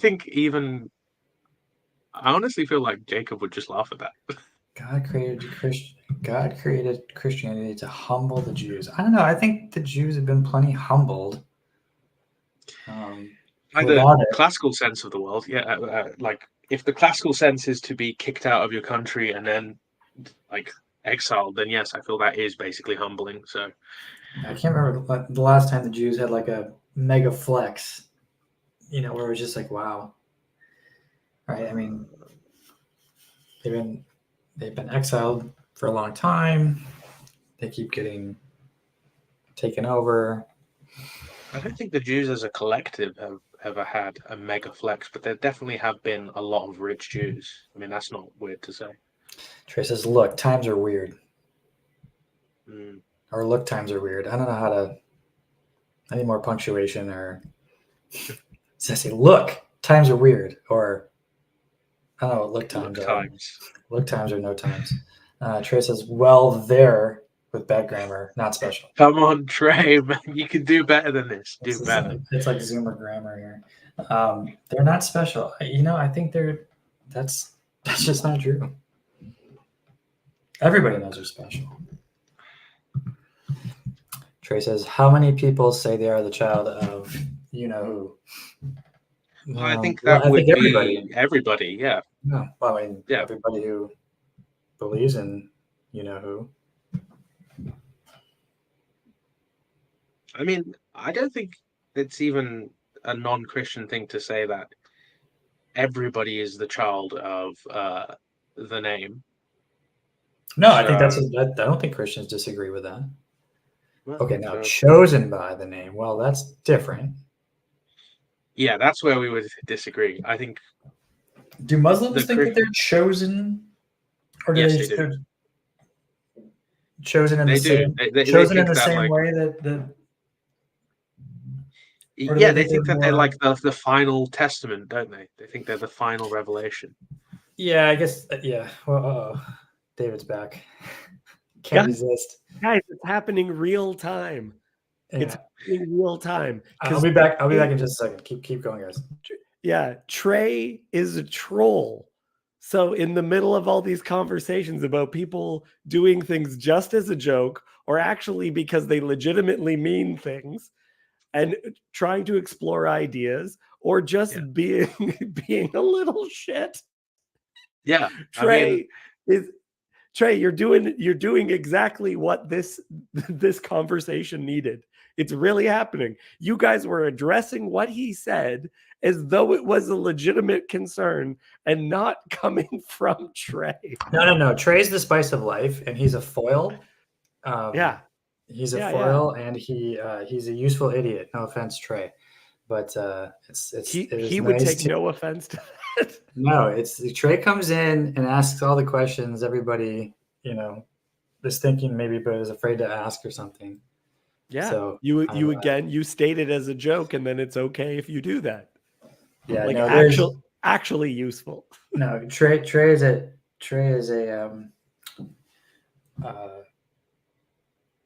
good faith actor, and he says his IQ fluctuates from 80 to 120, which means that basically your IQ is 100 and you're totally average. You're a midwit by your own self admission. So I don't know if that can be trusted. Does a midwit know? Like the Dunning-Kruger effect says that Trey's probably underestimating his like 125 IQ.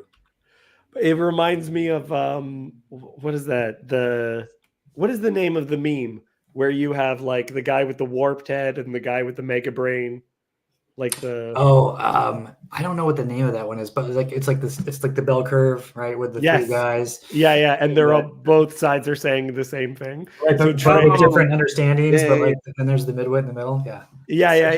So Trey is claiming it is the bell curve, the male bell curve, which is the highest IQ and the lowest IQ. The extremes always agree, basically. It's basically horseshoe theory, right? I think Trey plays the part of the midwit in the middle, though, like just for shits and giggles.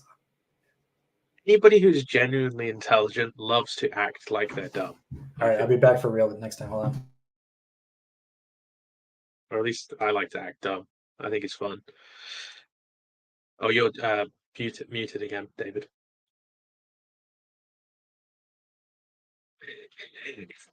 Trey's like, amen. Yeah, acting retarded is. I mean, acting silly like a silly Billy is fun. David, you need to unmute. I think if you want to. Subtle. Is that Arab? Are you of Arabic? I'm not. Where does it look like Arabic? I don't know where. Because it says. I pronounced it as Basattil, which it sounds like an Arabic name. Great job. I'm Maltese. Maltese were that is kind of a little bit. Yeah. It's 2/3 Arabic or 2/3 Semitic, 1/3 Latin. Romantic, if you can imagine a language like that. So I have a Maltese friend, and it's very much that. Yes, yeah. And I met a guy. I met a guy who was Assyrian, and his accent was almost identical to a Maltese accent. If I were to do a Maltese accent, there are people in the Middle East who also do it like this when they try to speak English. How do you actually pronounce your last name then? So I say Buzatil, but my dad is one of 3 brothers, and all 3 of them pronounce it different. So if you were actually in Malta, it would be Busutil. And one of the theories as to what my name means is Abu Satin in Arabic is father of 60. So may have referred to like a military leader. Either that or my grandma was quite a fertile woman. Wow, Abu Satin, father of 60. 60. Wow. It's too many babies. Whoever that was. Yeah. Well, so blessed that it became a curse. It's kind of one of those Midas situations at that point. That's interesting. And I mean, I've looked at the Maltese alphabet, and a lot of it is just Arabic in terms of even the way you sort of write and stuff is kind of Arabic too, isn't it? Okay, so if you look at Maltese is written in Roman characters, but then uses the letters different. So that uses the letter X to make an R sound. Like if you'll see signs and you'll just be like, what is that saying? It's like, it says Rendi. And you're like, it doesn't say Rendi, it says Zendi. What are you talking about? It's a mess because we have sounds that are Arabic sounds, but use English letters to write them. Do you have an ein sound? I don't know if we have an ein. It's been a very long time. I basically only knew how to swear. Say hello, I'm doing well, and how to how to swear. That's all I remember. But we would like, there was a ch, there's a ta, right? In Hebrew, a tzadeh. Yeah.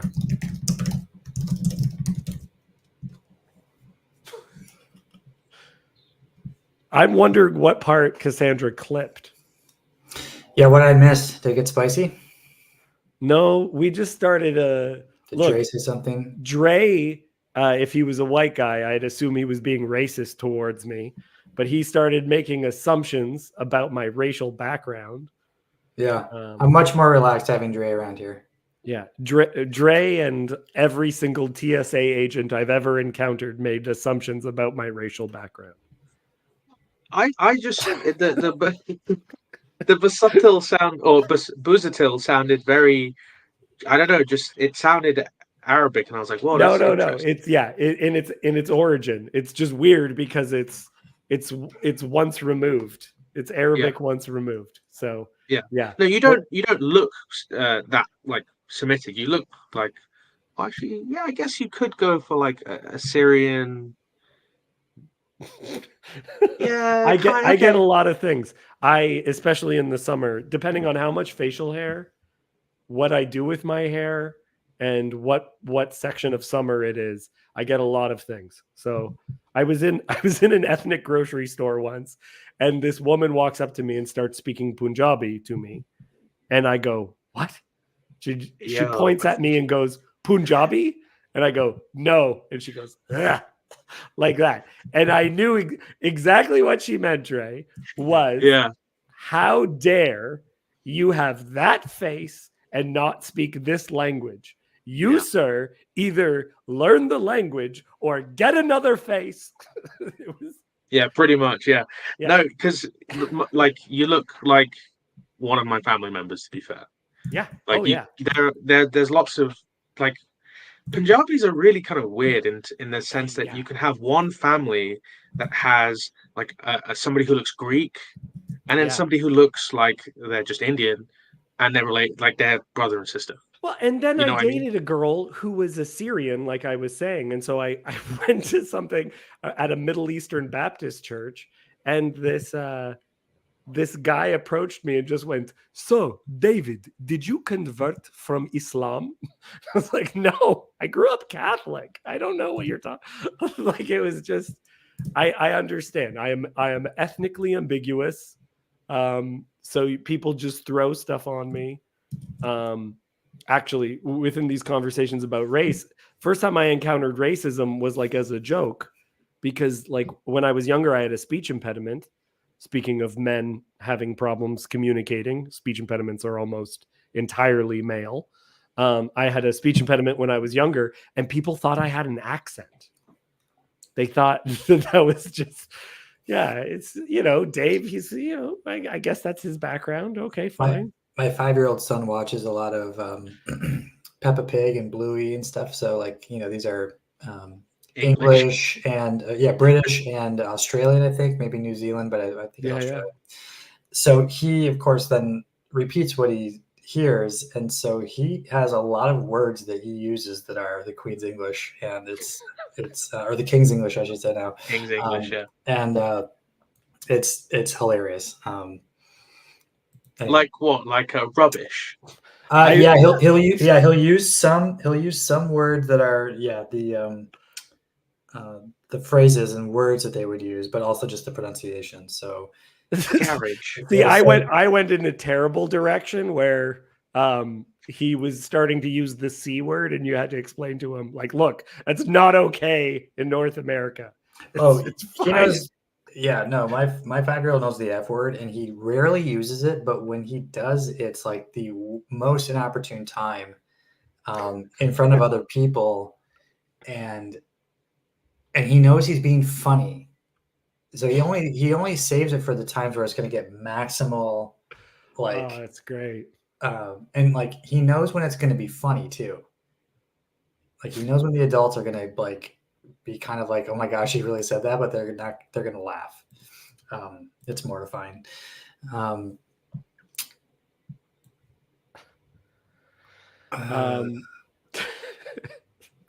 yeah, I get Trey now chiding me.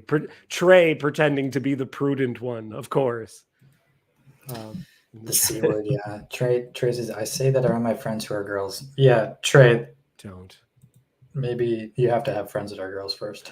My buddy works with people with disabilities, and on people's files who have been in the system for a very long time, they will be diagnosed as a moron. It'll say in a medical file, moron, cretin, idiot, because all of those terms used to refer to specific amounts of what your IQ level is. If you're beyond this, then you're an idiot, and if you're that, then you're a cretin. All these things that are now insults. I feel like cretin sounds so much better in the British accent when you're just like, oh, you cretin, you absolute cretin. Yeah. I don't know. Moron is like I feel like that's more of an American thing to say moron. My favorite insult is dumb idiot. Because you dumb idiot. It's just to say Doubling up. Yeah, doubling up and not truly, you are a dumb idiot. yes. Truly, I say to you, you're an idiot. It's kind of Punjabi as well, because we do that thing where we double up words. I don't know if it's just an Eastern thing, but like a lot of languages seem to double up on words if they're like emphasizing or referring to, like for instance, if you were going to say anything that's an idiot or idiot-like, you would just double the word. I don't know if that's done in Hebrew as well, where they're trying to. Yeah, so there's no. There in original Hebrew, there's no vowel markers, but there's also no punctuation. So you indicate something like anger, an exclamation mark, you do something twice. So an example of this is that in English, Satan says, "You will not surely die." He literally in Hebrew says, "You're not gonna die." Right? And I'm like, that's funny because we still use that, right? My mom's gonna kill me. She's not gonna kill you. I mean, yeah, you're gonna. Yeah. No, that's interesting. I always find little things like that are similar across languages are very interesting to me. Yeah, and oh man, it's difficult not to read things as like examples of crying or angry in the Bible. My God, why have you forsaken me?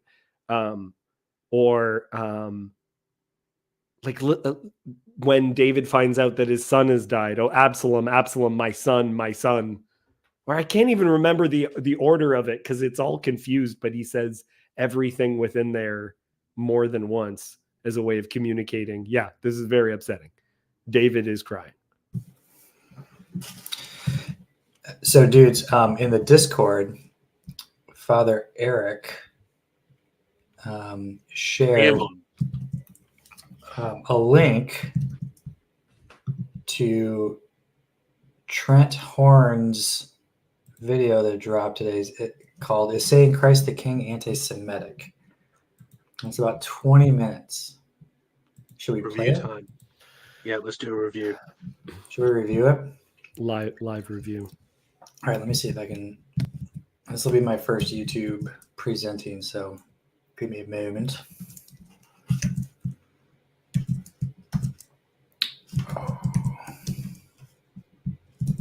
I've just realized it's got my old logo on there. Damn, need to update that.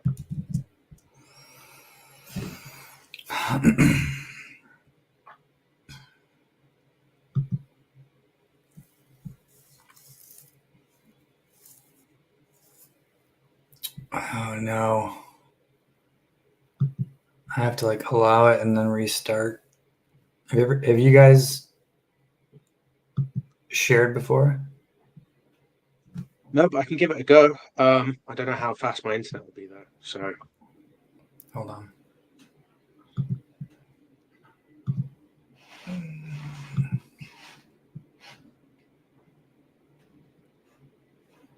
Actually, David, how much time do you have? I have time. Here. I'm working in the background. If you hear clicking, I'm doing stuff for work. yeah, I'm also working too. Yeah. So I, the question like- isn't how much time I have. The question is how much am I actually paying attention? Yeah. Here, I'm gonna paste this into the private chat. If you, because you already you shared an image, right? Or was that your screen? Yeah, I shared my screen. I have. I do the judges conversation on. Got it. Okay, yeah. So I haven't set up my Chrome to allow or my Mac to allow that yet. So rather than having to like end the stream and stuff, I put the YouTube to Trent Horn's video in the private chat. If you wouldn't mind running that, and then. To be fair, would it be better to actually end the stream and then start a new one and just have it as the review?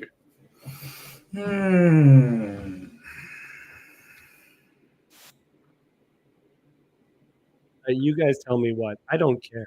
Give me 1 second. I'll be right back, and then I can decide. Yeah. I don't know. It might just be cleaner in some sort of way. I was thinking for a second also of like these conversations about what words mean. I find it particularly funny, like thinking back to words for disabled.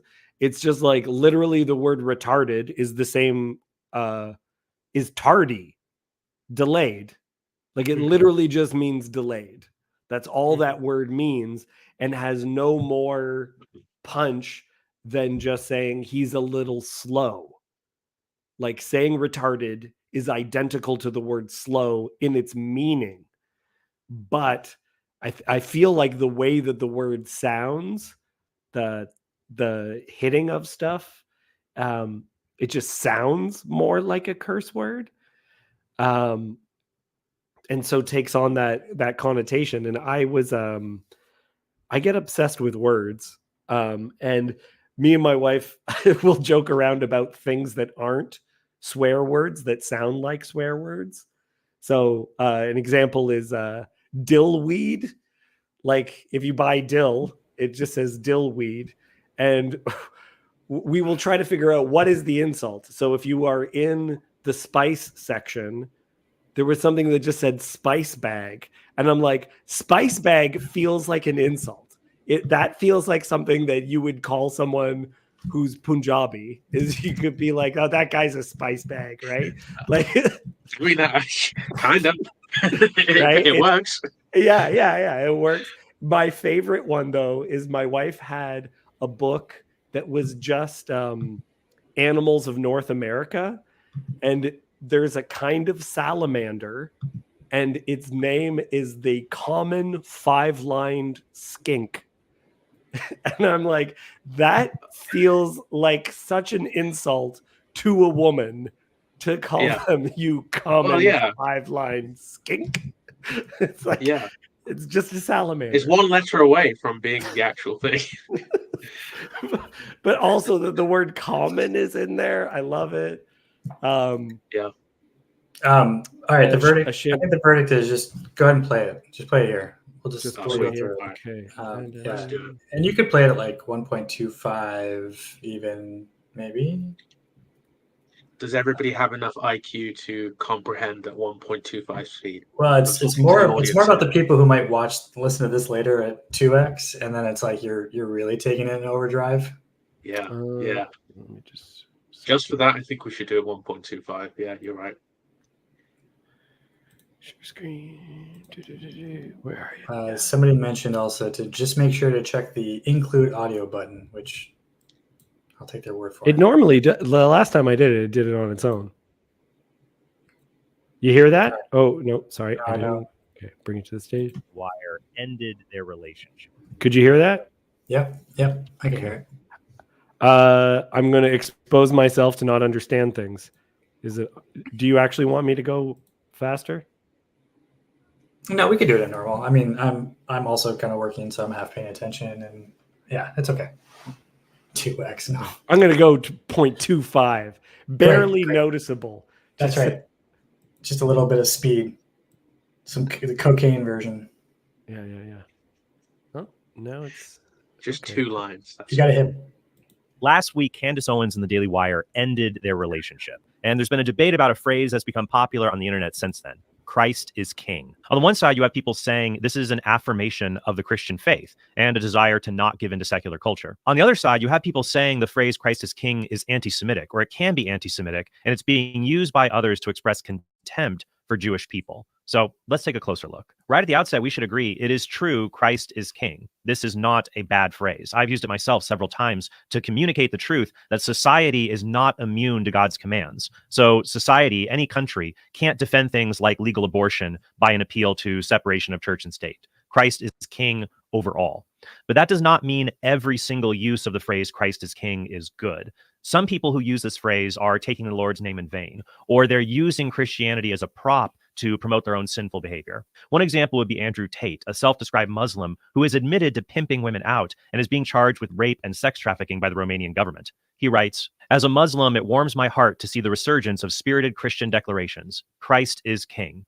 And I pray Christianity regains its strength and protects its societies against the pervasive and constant erosion of morality by the devotees of Satan. If you accept everything, you stand for nothing." This is a bunch of self-serving garbage. And my favorite reply to this, along with all the actual Muslims who are offended by Tate saying Christ is king, is from Byzantine Scotus, who said, "If we treated Christ as king, you'd be in prison." So not every use of the phrase is good. If the phrase Christ is king becomes popular among a group of people who celebrate certain evils, then an otherwise good phrase can become problematic. And you can question the motives of that group of people who say it.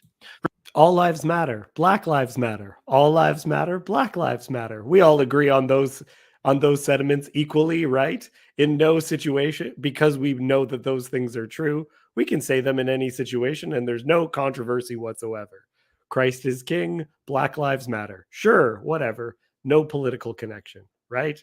Also, with like people like Andrew Tate saying, "Oh, Christ is king," he's saying that because he worships power, just the idea of power itself. He likes the idea of just people being strong. Not necessarily even if it's going to help him immediately, because obviously Christianity and Islam are not friendly, really. It's just the idea that he can profit off of the idea of masculinity. And if he's promoting the idea of power, that increases the idea of masculinity, and then he's going to make more money in the long run. So he's not. I don't even necessarily think. Yeah, he's just grifting. Yeah, and I don't want to just repeat everything that I had said to Jacob, but this is an exact example of someone who is using words to mean multiple things. Like I don't even think Andrew Tate actually is a Muslim. Like I think like, what do you mean by that word? What do you mean by all of the labels that you're putting on yourself? If I don't trust you, then I straight up don't trust you. So I don't trust the way that Andrew Tate would use Christ as king. And because of that reason, I also don't trust the way that he claims to be a Muslim. Right. And what I actually said to Jacob yesterday was Allah Akbar just means God is great.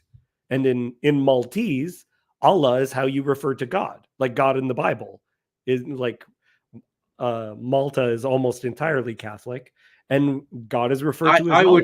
I would actually dispute that, because I feel like Ilahi is the correct term for the God in Arabic. Allah is like it's Aramaic alaha degraded into Allah. But I think Ilahi is probably the correct way, because that is Eloah from Hebrew. That would be the correct. But also, I'm correct me if I'm wrong, Dre, that there was a pagan deity who went by Allah as his name before Islam existed. Well, there was Lah, which is a moon god, and there was Sin, which is a moon god, but I don't think that's where it comes from. I mean, I have heard Christian I think it's kind of cringe to use those arguments about the moon, and it might be some of that involved, but I think it's more just a degradation of the Aramaic Allah. Sorry, is it then just a coincidence that the symbol for Islam is the moon? No, they're just desert dwellers, so they worship the moon because it's cold, and the sun is hot, so they don't like it. I think it's more like that rather than. Okay, yeah. I like that as well, where it's just like, this is why light isn't always good. You guys you are forgetting about people who live in the desert. Yeah, they just it's too hot for them. Okay. For example, sorry, Jonathan, did you have anything you wanted to add? Oh, I was just going to say that, like, even despite the language, I mean, I do think that probably when Muslims say Allah, they mean the same thing you mean and I mean when we say God, think of God. So I mean, it's it's changed now. It's become the same meaning for everybody. Well, just the one high God, basically. Well, and specifically, it's interesting too because Muhammad believes that he is not contradicting the Bible. He has never read the Bible. He doesn't know that he is in fact contradicting it everywhere. That the Bible is totally fine with someone being the son of God. Israel is the son of God. Solomon is the son of God. Jesus is the son of God. In Islam, that is blasphemy. Do not say that God has a son. Do not attribute partners or say that he has a son. It's blasphemy in Judaism too, to say that. No, it is not. It is not blasphemy. To say monogenes, like as in uniquely begotten. Right. Not uniquely begotten. That's the blasphemy part. Anybody is a son of God, but to say there's a unique son of God that nobody else is, that's the blasphemy part. But in Islam, you can't even say that we are God's children. We are not God's children. You can't say we are all like God's slaves. Slaves to God. Yeah. We're his servants. That's the highest our relationship is, and anything higher than that is blasphemy by nature. Let's press on. Sorry to just take it into a random Arabic takbir. Is he going in that direction? Amazing. Or the phrase Allahu Akbar, it roughly means God is great or God is greater. The word Allah is just the Arabic word for God. It was used by Arabic Christians long before Muhammad preached his religion of Islam. Arabic Christians still use the word Allah to refer to God. Arabic-speaking Christians say words like Insha'Allah, MashaAllah, Wallah, since Allah means God. Or are these words too much associated with Islam? There are words that are culturally appropriated by very specific groups, especially in the Middle East. There's actually nothing wrong with saying Insha'Allah. Even as a Christian, I use that term often. What it really means is whatever the Lord wills. So the word Allah in Arabic just means God or Lord, right? So there's nothing wrong with the phrase Allahu Akbar because Arabic Christians use this phrase to say God is great. The problem is that some Muslims have co-opted the phrase for sinful purposes, like terrorism. They'll exclaim Allahu Akbar before committing an act of terror. So if a certain group of people who downplay, mock, or even endorse the sin of terrorism like to use the phrase Allahu Akbar, then that needs to be called out, even though there's nothing wrong with saying God is great in Arabic. Likewise, if groups of people who downplay, mock, or even endorse the sin of anti-Semitism use the phrase Christ is king, then that too needs to be called out, even though there's nothing wrong with saying Christ is king. Now, almost everyone agrees anti-Semitism is sinful. They just disagree on what counts as anti-Semitism. For example, nearly everyone agrees that hating people because of their genetics and trying to exterminate them is evil. But critics who are accused of anti-Semitism often say they don't do that, or they're not arguing for that, so they are not guilty of the sin of anti-Semitism. However, there's more to anti-Semitism than just the most extreme examples. Now, I want to be clear that not every charge of anti-Semitism is true.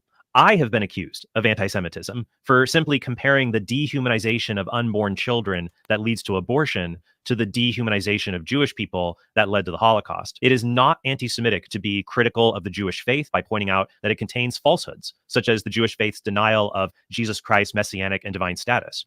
It's not anti-Semitic to be critical of the modern nation of Israel. And it's not anti-Semitic to simply offend Jewish people or their sensibilities, provided what you're saying is the truth done in charity. For example, in 2021, Pope Francis gave a homily on St. Paul's letter to the Galatians, where he said of the Mosaic Law, which is the foundational text of Judaism, that the law, however, does not give life.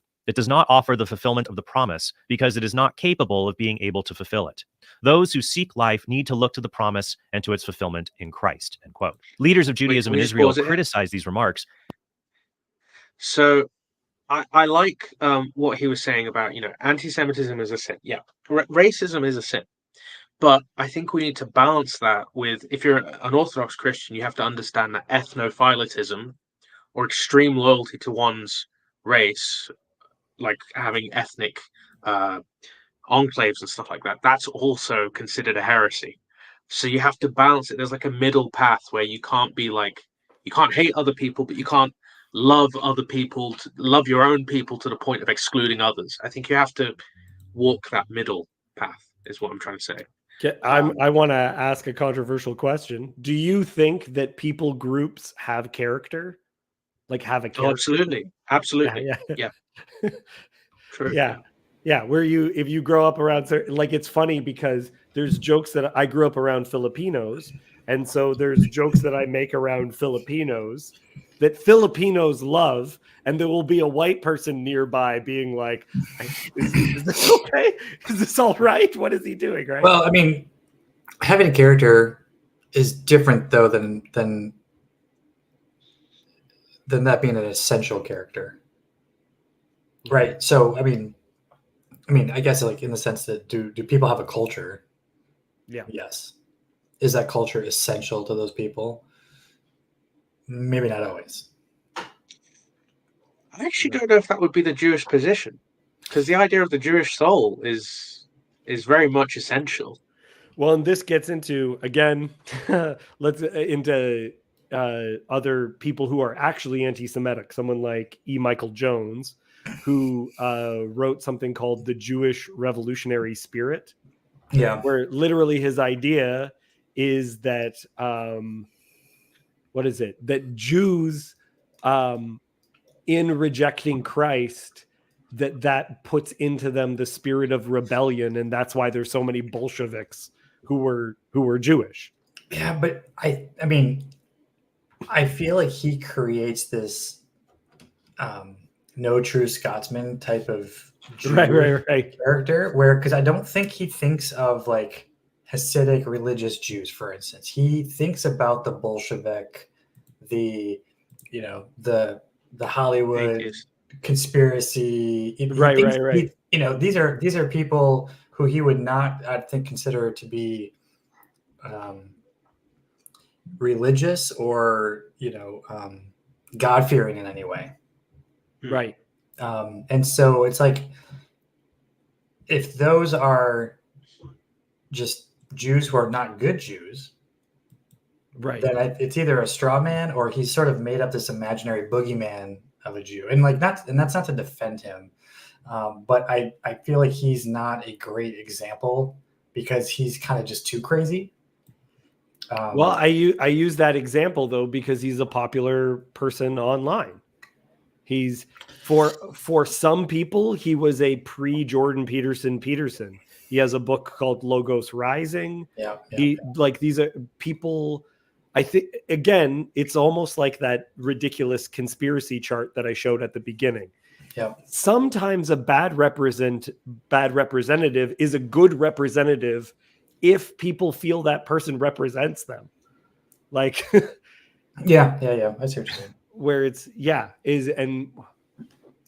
oh man, yeah, that's an interesting thing too, because I feel like racism and stereotypes and engaging in all these things is whether or not something is a good representation. And it's just like, what if sometimes I understand the importance of steel manning and not straw manning, but sometimes the important person, the popular person, is a straw man, right? Joe Biden and Donald Trump are straw men. If you're actually going to address what people are finding compelling, you have to address these straw men, and you can't just say, well, they don't count. It's just like, I'm sorry, it's terrible, but these are the people that people say represent them. It's a fair point. Okay, I'm gonna hit play. Let's go. But the Pope was just saying what the New Testament teaches in Galatians 3:21. For if a law had been given which could make alive, then righteousness would indeed be by the law. The Mosaic law does not give spiritual or eternal life with God. Only Christ's sacrifice can give us that kind of life. It's not anti-Semitic to say that all people, including Jewish people, should become Catholic and receive the gift of eternal life. However, the Second Vatican Council condemns racial hatred and unbending ideologies that continue to divide men and place them in opposing camps. And also, with respect to the fundamental rights of the person, every type of discrimination, whether social or cultural, whether based on sex, race, color, social condition, language, or religion, is to be overcome and eradicated as contrary to God's intent. So racism is evil, as is anti-Semitism. But what is the true anti-Semitism that's evil? The easiest way to spot it would be to just replace the word Jews with the word Catholics.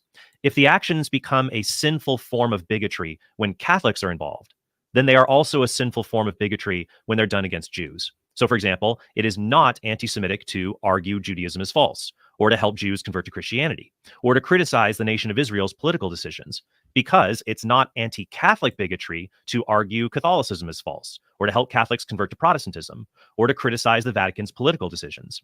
I think Protestants are wrong to reject Catholicism, and it's wrong for them to help people leave the church, but I would not say they are being bigoted or prejudicial or anti-Catholic in that sense.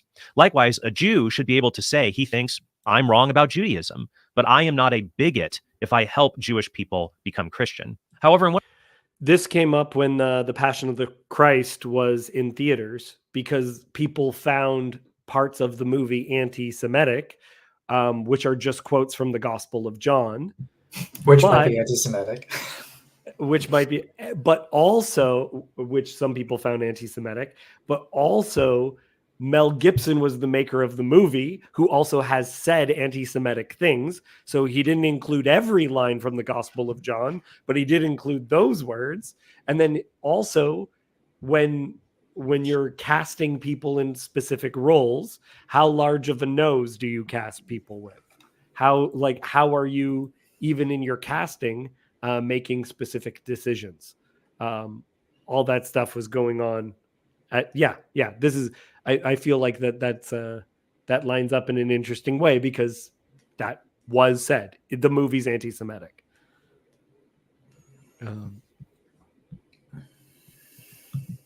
One of my past episodes, which I'll link below, I showed how anti-Catholicism is, as the Protestant author Philip Jenkins said, the last acceptable prejudice. Jenkins himself called it the thinking man's anti-Semitism, though as we've seen in stories about Ivy League campuses, anti-Semitism is enjoying a resurgence among the cultural elite. So here's a quick survey of past sinful anti-Catholic bigotry, and how if you swap Catholics for Jews, you get clear examples of anti-Semitic bigotry that is incompatible with Catholicism. These would include the following.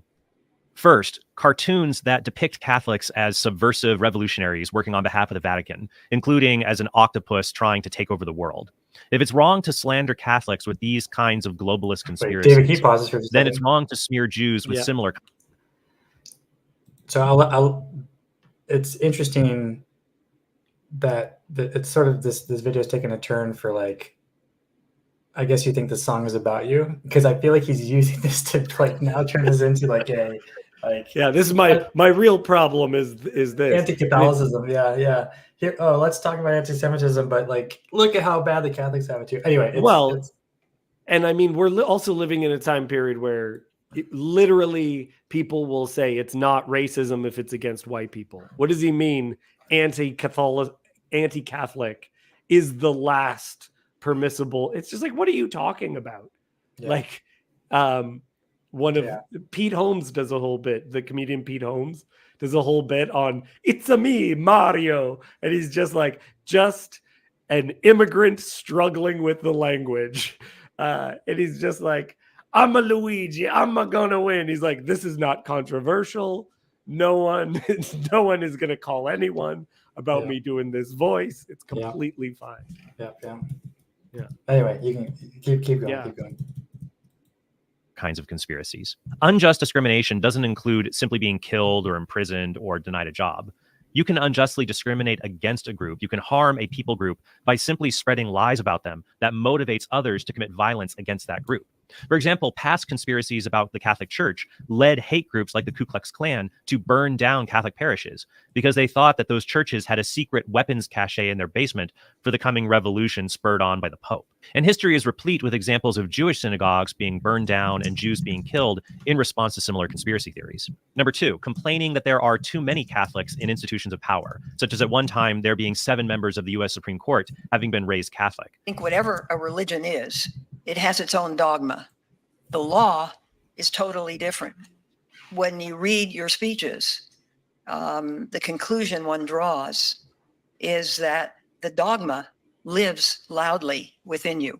If it's bigoted to say there are too many Catholics in a certain institution, then it's also bigoted to say there are too many Jews in Hollywood or Wall Street, for example. Number three, saying Catholics are prone to certain vices. Sorry, this is something that this is a struggle all over, because I really think that within leftism, it becomes very difficult not to become anti-Semitic. Like, there's a lot of anti-Semitic groups on the left, and they use the exact same logic that speaks of white supremacy and white institutional patriarchy and all this other stuff. They use the identical logic of misrepresentation towards Jews, right? And Yeah. so if you do think that that's a legitimate argument, then that's gonna make its way over. Yeah. I don't know if you guys have seen some of that stuff where there are groups that are like, yes, in the same way there's a ton of white people, there's also a specific kind of white people.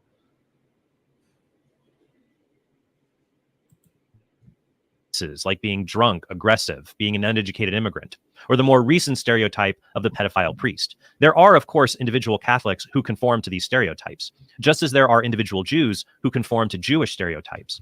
But if it's wrong to say that Catholics as a group embody these vices, if that's prejudicial bigotry, then it's also wrong and bigoted to say that all Jews conform to stereotypes, or that Jews are uniquely responsible for various social ills. There's a guy who looked up every single one of these images. How much do you think he enjoyed that part of his job? It's just like, hey, could you give me that meme? Which one? You know, the one with the hook nose and the shifty eyes. Could you find me that one? You know what I mean? Like, in all these conversations about who was it? There was someone who was caught with child porn. It was a famous person, and they said, "I'm doing a documentary on the problem of this." That's why I had all those images. Yeah. Anyway, I was gonna say, yeah, Trent Horn probably just has this in his downloads folder, so he yeah. it's easy to call him up. Yeah, give me the one where there are a bunch of octopi.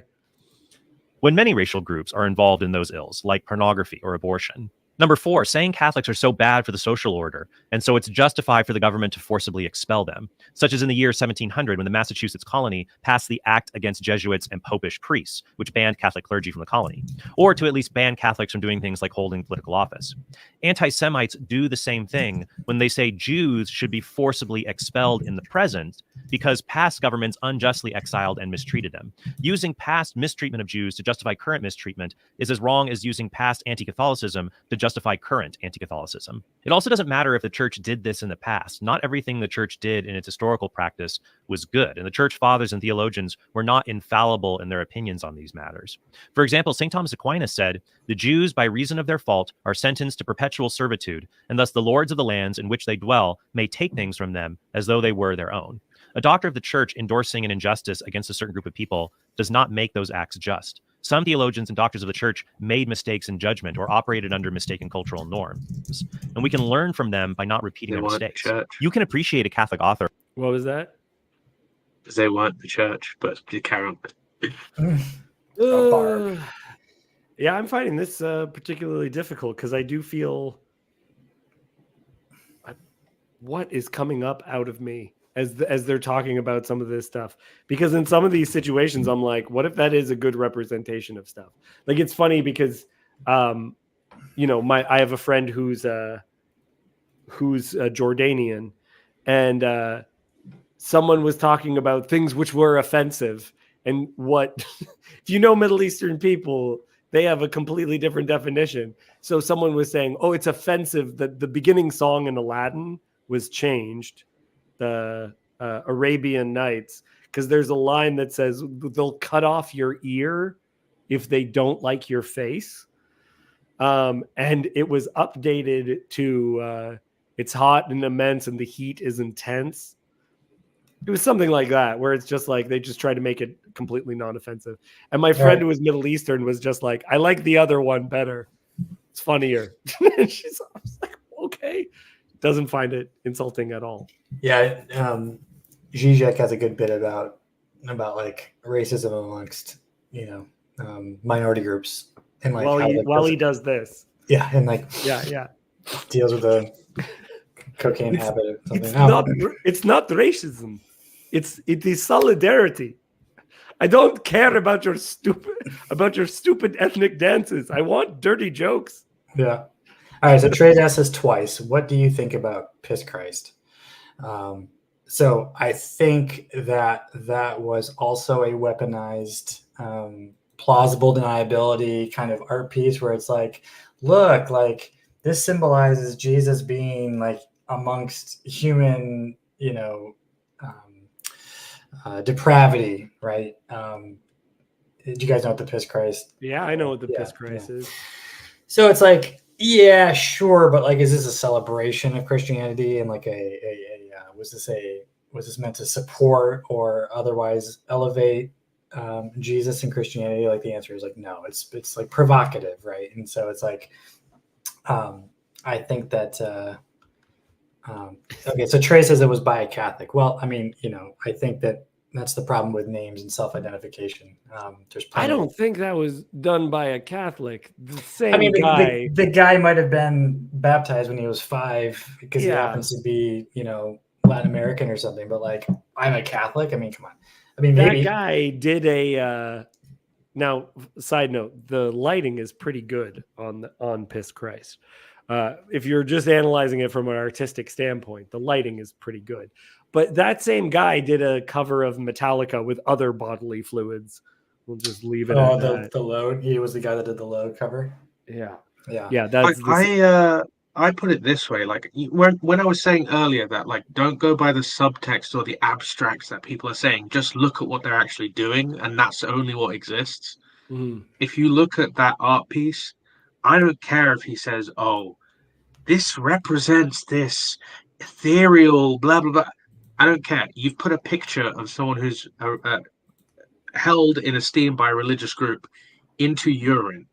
That is the message. The medium is the message. I'm sorry, like that. There's no way you can make that good in my book. I don't know. Yeah. Well, and sorry, go ahead, Jonathan. Well, I don't know that I'd go that far. I mean, but I feel like there is a certain level of like, if it was a traditional Catholic artist who did that, you could say, hey, that's in bad taste. I see what you're trying to do, but it's not appropriate. And you could also say that, like, I mean, David, you said the lighting's good on that piece. So like maybe there's some aesthetic qualities that are cool about it. I mean, if he could have used Mountain Dew and maybe that would have been like less risque, but and achieve some of the same effect, or champagne or something. But I think you can critique it on the merits of its artistic qualities, and on its sort of moral, moral properties. But anyway, I think it's a little more complicated. It's not totally black and white, but I think that, like, if I had to pick, though, I would say it's a provocative work that was not doing what it was supposed to do. Well, and that was a way to provide some rhetorical cover for it, as controversial. And I don't even necessarily think that the artist, has to have had an anti-Christian message, as much as like there's a marketing angle to these things, right? I mean, he's trying to make a splash, he's trying to like get noticed. So I mean, artists do this, and so I think that the controversy is often manufactured for its own sake, to draw attention to the artist. The work is almost less important. Yeah, so there's a whole conversation, like Camille Paglia talked about this, that why is it always Christianity? And she's an atheist, and she's just like, I'm bored by this. This is like, it almost is like thinking people are being edgy when they wear black or like dye their hair black or whatever. It's just like, this is not edgy. This is faux edgy. It's entirely acceptable. You're not, I don't know to what extent you actually think that other people are like, wow. Yeah, it's attention seeking, which is why Christianity, because they're the majority of the country. It's the majority. That's Yes, it's the dominant religious culture. Well, and it's interesting in all these conversations, the amount of conversations about jokes that we've had to talk about what is trolling, what is serious, what is like all of these things. I feel like Piss Christ is trolling. It's trolling. And at a certain level, you actually get to a point where it doesn't bother you. It just feels like you're interacting with a grade 6 boy. It's just like, I don't know if this guy is satanic. Like, I don't even know if I'd classify him as satanic. I think he's a widow boy who needs to mature. Yeah, right? It's not that sophisticated. It's really not. It's not sophisticated. I can create that art piece just by let's say I took a talit, right, and I ripped it and I put that as a picture and I said, hey, this represents how the Jews have always been trampled on in every single century. And I just kept ripping talits and I put that onto a screen and I just kept doing it in different lighting and different. And I was like, this is all about Jewish oppression. Or am I simply just ripping a talit because I don't like Jews? Yeah. Like, you know what I mean? I think it's obvious. Cassandra commented, how about that it was a government-funded art piece? I tend to think that it was probably government-funded in a blanket as opposed to an artist said, hey, government, I want you to write me a check for this idea that I've got. And they're like, sure, where do I sign?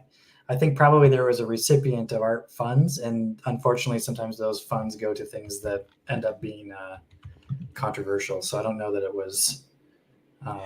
I tend to be a little more like it's not some conspiracy that, you know, the government is trying to fund these subversive artists. I think it just happens to be that way. And there's not a lot of supervision.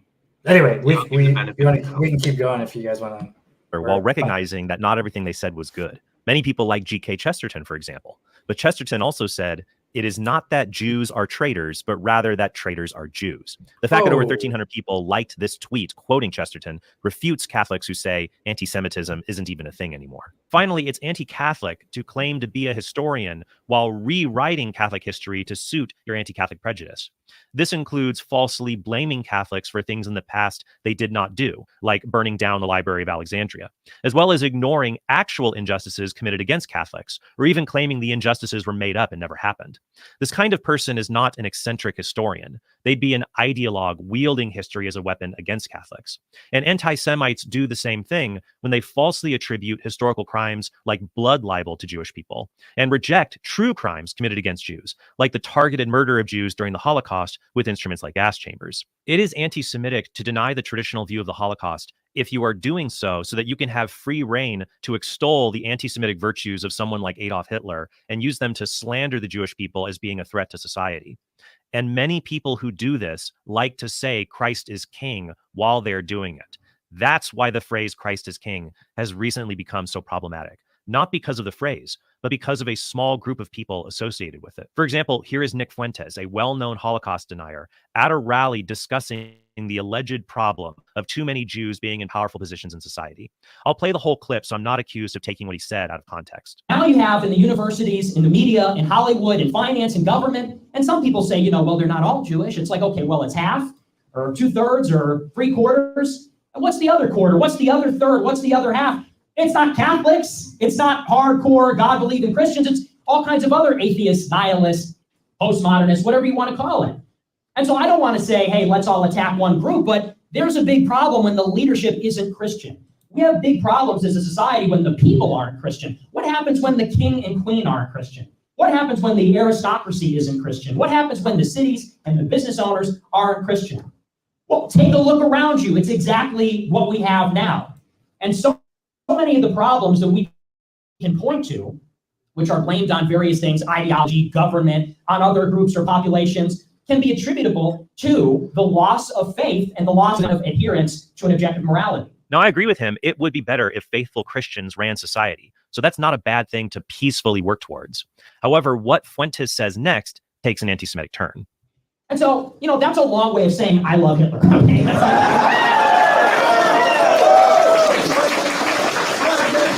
Christ is king! Christ is king! Christ is king! Pause that. The thing is, it's funny. That's what makes it funny, because he, in one sense, I don't think he actually likes Hitler all the way, but I think he does admire Hitler. But what makes it funny is he does it in he's got great comedic timing, and he just says it in a way that does make you laugh. But Yeah. I think what he admires about Hitler is the idea that he had a vision and he was able to put it into plan and take people in a certain direction. It could be that he just likes the whole National Socialist thing. I do actually think he is a Nietzsche, and I do actually think he does follow that kind of thinking. But it's difficult because these are like schoolboy jokes, saying "I love Hitler" and here, let me see if I can go back. I think turn. look, And so, that's a long the end. Okay, listen to their reaction, because you're saying it's a joke, and there's questions about how much it is a joke. Listen to the reaction. way of saying I love Hitler. Okay? He laughs and they laugh as soon as he says it. It is all like it is anti-Semitic, but it's also a joke. It's both of those things at the exact same time. That's so weird. It's so strange. Like the amount of deniability, like look at the smile on his face. Ha ha ha. I'm joking. I'm telling a joke. You can't take me seriously, but also I just said something seriously. it's Crazy. difficult because I don't know. It's difficult. Jonathan, any thoughts on that? Somebody came to the door, so I had to run. But I only saw the very first time you played the joke with the laughter. I mean, I just think it's like I agree with you. Like it's so over the top. It's like it could be absurd because it's funny because it's absurd, but it's also could be like it could be very real, and that's the. I think that's why I think some things ought to be taboo. Yeah. This does not appear to me to be a very serious person, but also, I mean, and the contradictions built into it, right? Like, also he might be joking and doing this thing, and it's a bit or it's a whatever, right? But he's responsible, I think, for. I think he shares some responsibility in the people who follow him, who take it more seriously and are more extreme, and he's being irresponsible. I would agree with that. And I think it's in a different way than, like, I think you could, he's being more than irresponsible. I think he's being probably reckless, because it doesn't take a genius to see what you're kind of enabling and what a very legitimate subtext of this whole thing really is, and like what it can cover for. And so it's not just like, oh, maybe that wasn't the right way to, it wasn't an accident. yeah. It really reminds me of the 90s black metal thing, where in the beginning of black metal, it was like kind of Slayer and these underground bands like Bathory, where it was all about, we're about Satan, and they were like doing pentagram photos and all this kind of stuff. And then you listen to their interviews and you're like, we don't believe any of that stuff. We were just doing that to be provocative. It's like also like wrestling. It's like, at the time they were like, no, this is real. And then years later they're like, oh, you thought that was real? We were just playing the game. But And again, the whole idea of metamodernism, though, is that it's a joke, but there's also something real there and we're going to do reality even within the joke itself, right? Slavoj Žižek was brought up earlier, and he has this idea where he talks about the Matrix. I want a third pill, and the third pill is where I can see the truth even in the lie, where like you can see people lying, but you can see the thing underneath it, the getting at whatever's like the intention thing. Yeah. Well, and I feel, yeah, go ahead. I think with black metal, I know I keep going back to this black metal thing, but I think that is kind of what happened. Like, so they were pretending to be satanic, but what did that actually lead to? Like, it led to people becoming like atheist or pagan. So that did actually lead to the rejection of Christianity, which is what a Satanist would want. So but even though, and at the same time, you have a song like War Pigs, which is, it's sung by Ozzy Osbourne, but is a pretty Christian song, if you ask me. It's a Christian song, yeah.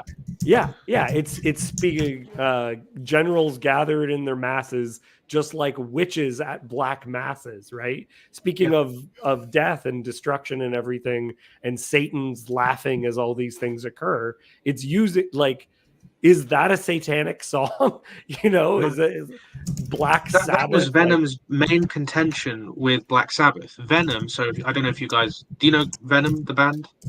I don't know Venom. Yeah, I've heard of them. Yeah, so like from the late 70s, they were like the first satanic metal band. Obviously, I think there may have been people before them, but they were the first openly satanic speed metal band or black metal band, right? And he always said, my problem with Ozzy Osbourne was that he would talk about Satan and stuff and then be like, God save me. And he would be like, I hated that about that. I always wanted to be the one who was actually doing the affliction to another person. Like he wanted to be Satan in the song, right? And I think what Nick is doing is he is like saying,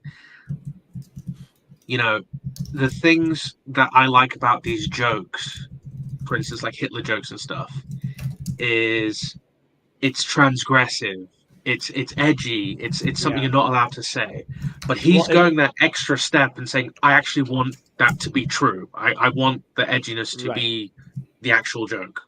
Well, in the band Rancid, two of the members formed a band later on called Christ the Conqueror and released like a Christian album where they're like, no, we are displaying what evil is. Sorry, not Rancid. Why did I say Rancid? I was gonna say Rancid is like the Misfits. The Misfits. Yeah, okay. Sorry, Misfits. Two guys from Misfits did that. But one of the guys who was originally from the Misfits, the guys who are in Christ the Conqueror, are like, no, he's actually a Satanist. So you have people within the band who are legitimately engaging in that evil stuff. And then other people who are like, no, we're Christians. And we think that this is satire making fun of Satanism. Yeah. Same thing with Slayer. Tom Araya is a Catholic, but Kerry King, is like 100% atheist. And Jeff Hanneman were like atheists, right? But Tom Araya was always like, this is a joke. This is a joke. Or like, I'm just trying to make you believe that I believe this, but I actually don't believe this. Yeah, it's performance art in some sense. I feel like terms like meta-modern are really important to understanding this moment that we're looking at right now, where it's like, it's a joke, it's serious. Two of the members of Misfits are Christian. Some of them are actually Satanists. Some of them, this guy gets caught with this and was completely serious. This person left to become a born-again Christian. All this stuff. Christ is king! Christ is king! Christ is king! Christ is king! Christ is king! Christ is king! And the joke about Hitler is not a one-off piece of irony. Here's Fuentes praising Hitler at length. I saw something on Twitter. I don't even know if this is true, but something on Twitter said like all of Hitler's girlfriends were 16 and 17. And Alex Jones, I don't even know if that's true, but if that is, that's probably why Alex Jones called Hitler a pedophile. And it's like, you be saying the same thing about Hitler. MLK was a rapist and Hitler was a pedophile. It's like, you know what? The world's a little bit more complicated than that. Okay, the world's a little bit more complicated than you're making it out to be. What a punchable face that guy has. It's the way he's talking is so young man. Like it's such a grade 6 thing, which I engaged in myself. I'm not like I really need to rewatch the movie Dogma and just like feel terrible about how much I loved it when I was younger. Because I thought that movie was like enlightened and intelligent. And as I've thought back on it, I'm like, this is actually like, I was in grade 8 when I saw it. So that's my defense. But yeah, there's that kind of tone that I'm just like, no man who's a mature man talks in this way. And if they do, it's just like, please stop listening to this person. They are a child. Hitler was a pedophile and kind of a pagan. It's like, well, he was also really cool. So, time to grow up. We're not children anymore. Am I right? Am I right? Am I right, boys? Am I right? Let's go.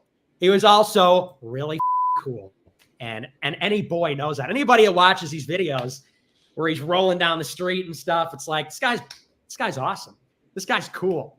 There's a lot more that can be said about the precise place Jewish people have in the plan of pause it there. salvation, Pause or it how. Yeah. So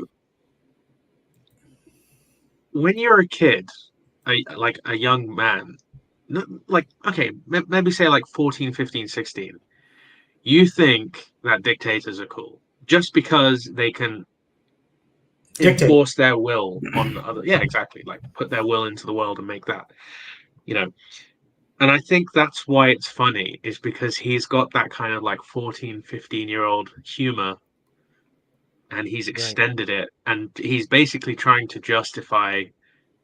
Yeah, you're right. He's just trying to justify being like 14 or 15, or whatever you found cool at 14 or 15 is basically what is cool. I think that's what he's trying to say. But it's like, how long are you allowed to do that? And at what point, like, because there's some songs from my youth, emo was very popular in my youth. And some of that stuff is unlistenable. It's just like, you have to be 16 or 17. And I have one of my friends is dating someone who's a bit older. And so she's my age and he's about 5 years older.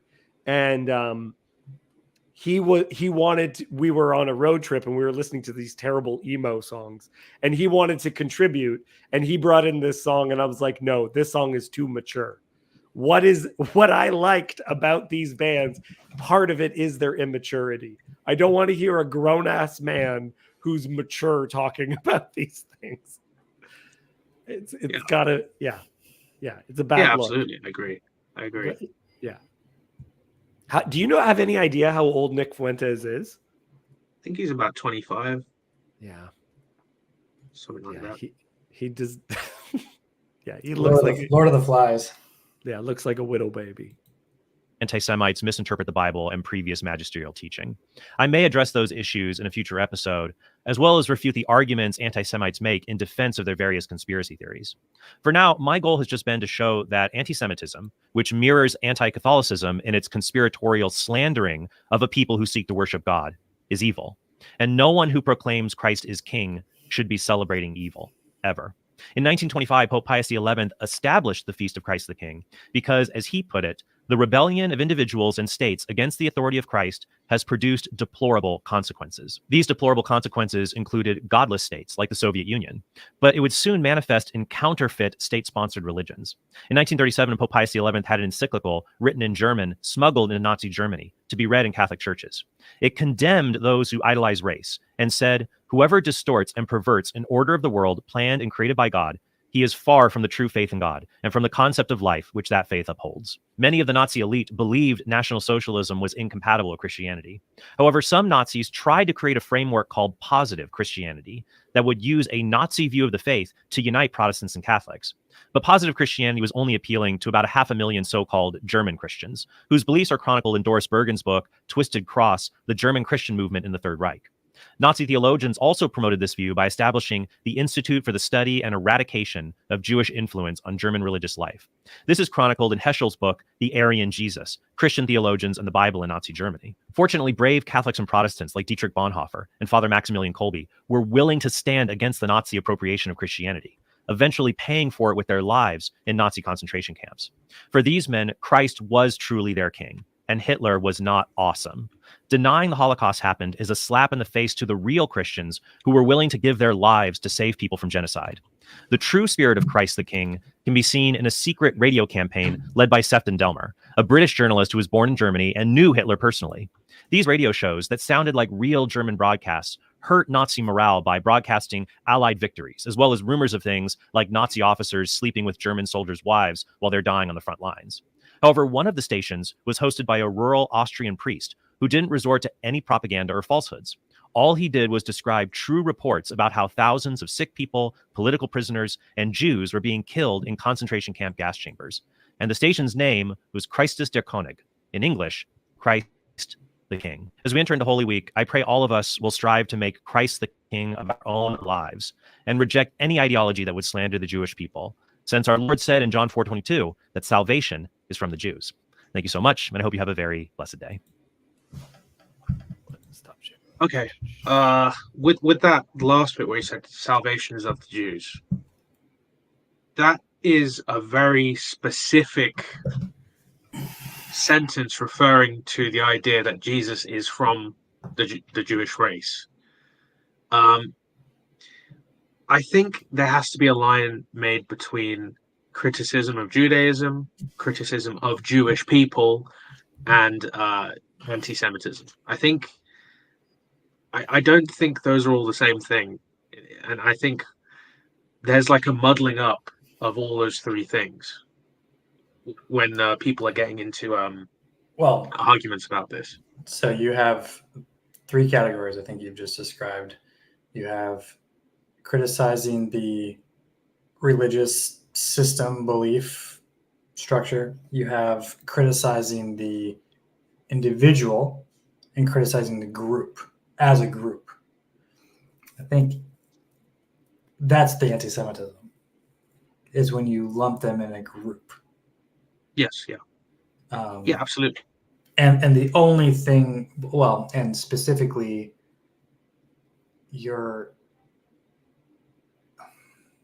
but it's hard to disentangle what makes them a group. Yeah, exactly. It is, I would say, I mean, this is going to be because I'm coming from a Christian point of view. I would say the Passover is what makes Jews a group. And that sitting down around a table and eating together is what makes Jews a group. Because even if they're not religious, they're still probably going to attend a Passover and have Friday night dinner.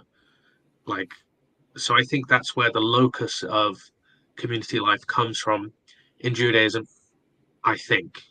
Right, these holidays and festivals, and because even go ahead, David. I'm a Messianic Christian, so I also celebrate Passover, but I don't consider myself a Jew. I wouldn't consider you a Jew either, to be fair. Yeah, I don't think Jews would consider you a Jew either. No, they definitely don't. They definitely don't. Yeah, I think you have to. I think it's the communal life is what makes them a group. But if there's an issue in the religious system and you criticize that, and that fell upon all the Jews, would that be the same as just saying Jews are bad because of this and that? I don't think that's the same thing, personally. Yeah. If you said, there's this one doctrine that's found here, and just because Jewish people as a whole are taught this doctrine from birth, that means that they all accept this proposition, and I don't like that proposition. If I say that, does that make me anti-Semitic? If to say that? Yeah. This again feels like we're going back to the idea of what you're saying versus what you mean by it. and that becomes so important, because it's just like, I don't even, there are so many different definitions of what a Jew is, right? And so how do we distinguish stuff? Is it supposed to be through blood tests? What about converts? How does all this stuff work? Well, being Punjabi, right? Like, Sikhism is an ethno-religious group. It's just that it's pretty much the same as Judaism in that sense, right? Like, I don't need to look at somebody's religion to know that they're Punjabi. I can look at their face and I can see it. And even if they look, like kind of ambiguous, I can see it, even when nobody else can see it. And every single Punjabi has the ability to do that. I don't know why, we just can. I think Jewish people can do this too. I assume that they can do this too, right? Dre, you're saying you have really good gaydar? Is that essentially what you're saying? I knew it. Maybe, but no, but I just think that, like, it's deeper than just for a Jew to say what categorizes as a Jew. I think it's something that they can feel and see. But Dre, Like, one of the things we said early on is that you understand why people would speak to me in Punjabi, and I get spoken to in Punjabi all the time. People see my face and they make assumptions based on that. So I've experienced racism for races I don't belong to. True. When I was in high school, someone thought that I was mixed race, and I got called the N-word by someone who meant it. I was into punk rock in high school, and a skinhead thought that I was mixed race and insulted me for that fact. I get, and after 9/11, if I took a plane ride, I have brothers and sisters. Like, I have a brother who's brown hair, was born blonde, right? When they do a random bag check, guess who has to take his shoes off? not my blonde born brother, me. But I would know that you aren't a Sikh Punjabi. Okay. I would say, oh, maybe he's from West Pakistan, or from. I would know that. Oh, maybe he's Punjabi in this sense, but I would know you're not a Sikh Punjabi. Sikh Punjabis have a specific look and a specific. Yeah. We just know when we see each other. It's like, I know that's a Sikh Punjabi. I know that's not a Muslim Punjabi. I know that's not a Hindu Punjabi. I just know that's a Sikh Punjabi. Yeah. I think Jews can do the same thing, where they can go, I know that's a Jewish person. Specifically, I know that's a Jewish person. I don't know how this works. I just feel they have this same thing where it's, I don't know if it's like a genetic thing. I just think it exists. I could be completely being irrational here, but I just feel like it So exists. what you're saying is that there's Jews all around, and we don't know they're Jewish, but they know that they're Jewish. That sounds kind of like the beginning of conspiracy theory conversation. No, but like, you might have somebody Jewish go up to somebody who they think is Jewish, and the person goes, I'm not Jewish. And then what if they look in their 23andMe and then they go, oh, actually, no, I have some Jewish ancestry. Right. Like, just because, I don't know, I feel like maybe it's just like a weird, primitive Eastern thing to be like, I just know what a Sikh Punjabi looks like. But I feel it just exists. I don't know. Well, yeah, Can anybody who's Jewish in the chat give me some like backup here? Like, does this exist, or am I just being crazy? No. They're letting you twist here, buddy.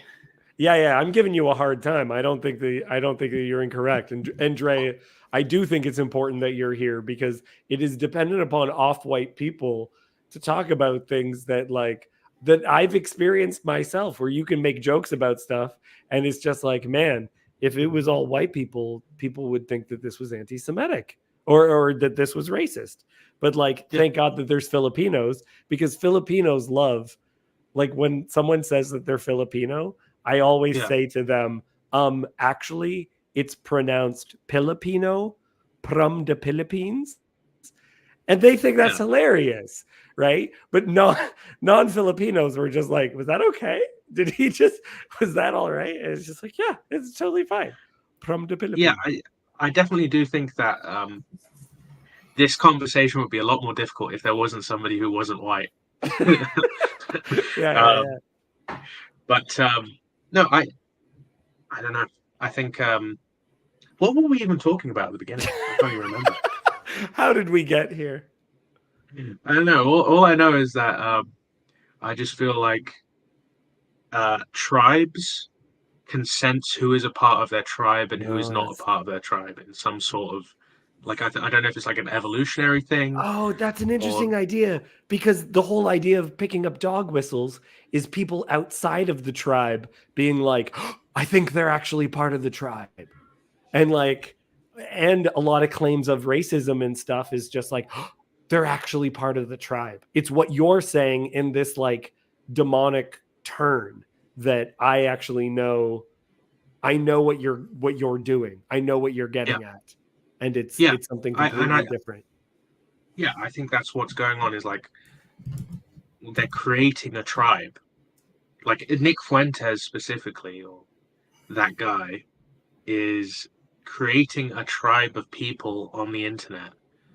And that's why they are able to talk to each other and spot each other in room. Like they have like so much inner like in jokes that they could probably, if they were in a room with somebody who was in that same tribe, let's say, they could probably say like a couple of words or a couple of sentences that they would be like, oh, I know that guy's in my group.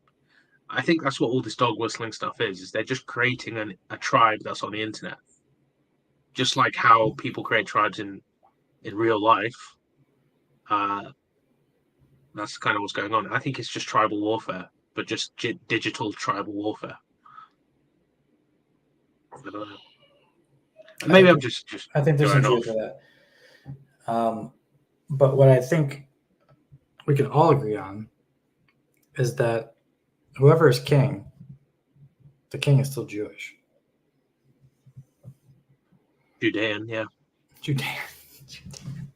Yeah, he's a Judean. What do you mean by Judean? He's from the line of Judah. I'll go with that. He's the son of David. I'll go with that. Okay. Yeah. Because rabbinic Judaism to me is not what, I don't think that's what David was doing. You don't think King David was doing rabbinic Judaism? Yeah, I don't think he was doing that. I mean, that's what the Christian contention is.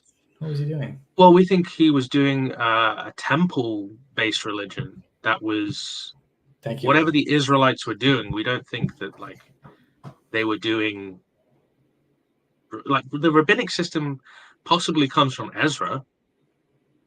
Like I can go that far back because the synagogue system was created by him.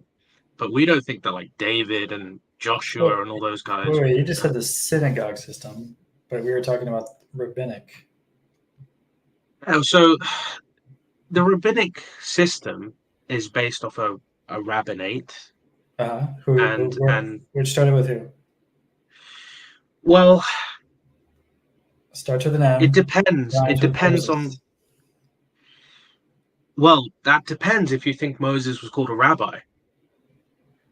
Like they call him Moshe Rabbeinu. Moses our teacher. Right, but it depends if the term rabbi means what it's meant now. I don't think it's the same thing. Because if you look at what they would. Well, now you would, if you said rabbi, everybody knows you're thinking of a guy in a black blazer with black trousers, with a white shirt, with a kippah on, with his beard and glasses. You're not thinking of a guy who's in temple regalia, who's got a breastplate with different jewels on it. No, that's and a turban. Yeah, that's because we don't. There's no. Well, I mean, obviously he wasn't a priest, but you're not. When you think of priests and sacrifices, you don't think of rabbinic Judaism. I find the voice that Hezi does very anti-Semitic. Voice that he does? Yeah, his actual voice. Yeah, it's super anti-Semitic, guys. It's very stereotypical. Okay. Yeah, maybe I don't know. I don't want to say anything. If I say anything, I might be in trouble. So I'm just going to not say anything. I no, but yeah, in terms of that, I don't think that like what rabbinic Judaism does today is the same as what David was doing. Maybe you could derive it, but I don't think it is what David was doing. don't, as you were saying, I don't think he wore big Russian fur hat. Like, Yeah, he didn't have a shtreimel. No, he didn't have a Certainly shtreimel. didn't do that. Yeah, but those things are that's not what is the essential part of rabbinic Judaism. No, but like you don't the have to have those vestments. things. I'm sorry, but there's people who live in Israel who still wear those outfits because they do believe that it's essential. They believe that the rules as set out when they were living in Eastern Europe are identical when they're living in the middle of the desert. So, yeah, it's so obvious to us that that's not an essential, but then stop wearing the hat. You're living in the desert. This is not a time to wear a giant fur hat. I Yeah, mean, but it's the same as any kind of it's a tradition, and you could maybe say it's a small T tradition, Right. because it's the same as like if I wanted to be a good trad Catholic, I might build a Gothic cathedral, even though there's nothing essential Right. about Gothic architecture. In fact, like most of the Western Christian architecture is Roman Empire chic. So I guess like it right, but it's the superficial. Eastern, It's an identifier, it's a marker, but it's not something that like is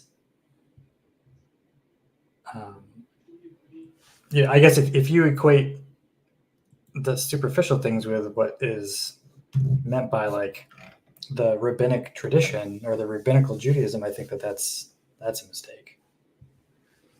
but for instance, like in Leviticus and stuff like that, and Deuteronomy, all these different times when they talk about like how the breastplate is put together, the Urim and the Thummim, and all these kinds of things, these are Torah, and I don't see any of that in modern rabbinic Judaism. No, because you don't see a temple. Right, exactly. So where how can it be the same thing if there's no temple?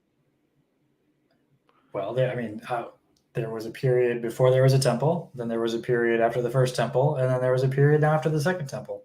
Yeah, and So Jacob, just to represent how Jacob would understand it, if I could, is that at the end of, particularly in the prophetic literature, they are also having to live without a temple. So they're already in the time of Christ. There are people that don't even believe in the temple when it's rebuilt. They see it as a completely corrupt institution, and that Judaism, even within the Old Testament, is already adapting to the lack of temple. Are we saying that to the second temple? It wasn't the Pharisees, was it? Sorry, what was that? Sadducees would have not. Yeah, the Essenes. Yeah. The Qumran community didn't believe in the legitimacy of the temple, and there were others as well. Yeah, Therapeutae maybe, but I like, are we really saying that those inter-temple periods, like where there's no first temple, there's no tabernacle, and there's no second temple, are we really saying like in between those times, we're reverting to rabbinic Judaism between those times, but then when there's a temple, we go straight back into priestly vestments, all that stuff? I don't know, it doesn't make sense to me. I think there would have to be some change in between those things, and I just don't think there would be like a rabbinate in between temples. It just doesn't make sense to me because it's not written down anywhere. Maybe in the Talmud there's something saying, in between these times we did this and that. Okay, someone would have to tell me where that is so I can look it up and verify and whatever, but I just don't see it. I mean, what do you make of then when Jesus says the Pharisees sit in the seat of Moses? Well, I think the seat of Moses is one, I think it's an actual seat that was in the temple where the head priest would have sat down, because we have Moses wasn't a priest, was he? no, but it's talking about the office of Right. Moses, right? The office of So like Moses, the I don't high think is a priest. priestly office. Well, when I've that was looked at Aaron. architectural drawings of synagogues, there tends to be a place that is called the seat of Moses, which is where whoever is leading that synagogue is sitting. So, and for instance, we have like a bishop's throne in the church where the bishop sits. Yeah. And I think that that's what they mean by the seat of Moses, is there is a person who is in charge of doctrine at this time, who is sitting in that seat of Moses, which is an office of authority, and you should listen to that office of authority because God put that there. Mm-hmm. I think that's what Jesus is saying, based on what I have researched. You know, like I wouldn't say that like I don't think Jesus is saying you need to follow every single rabbinic tradition ever created because all of it's true.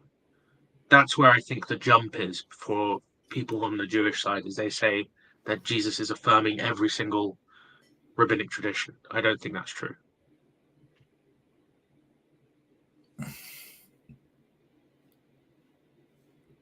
Got it.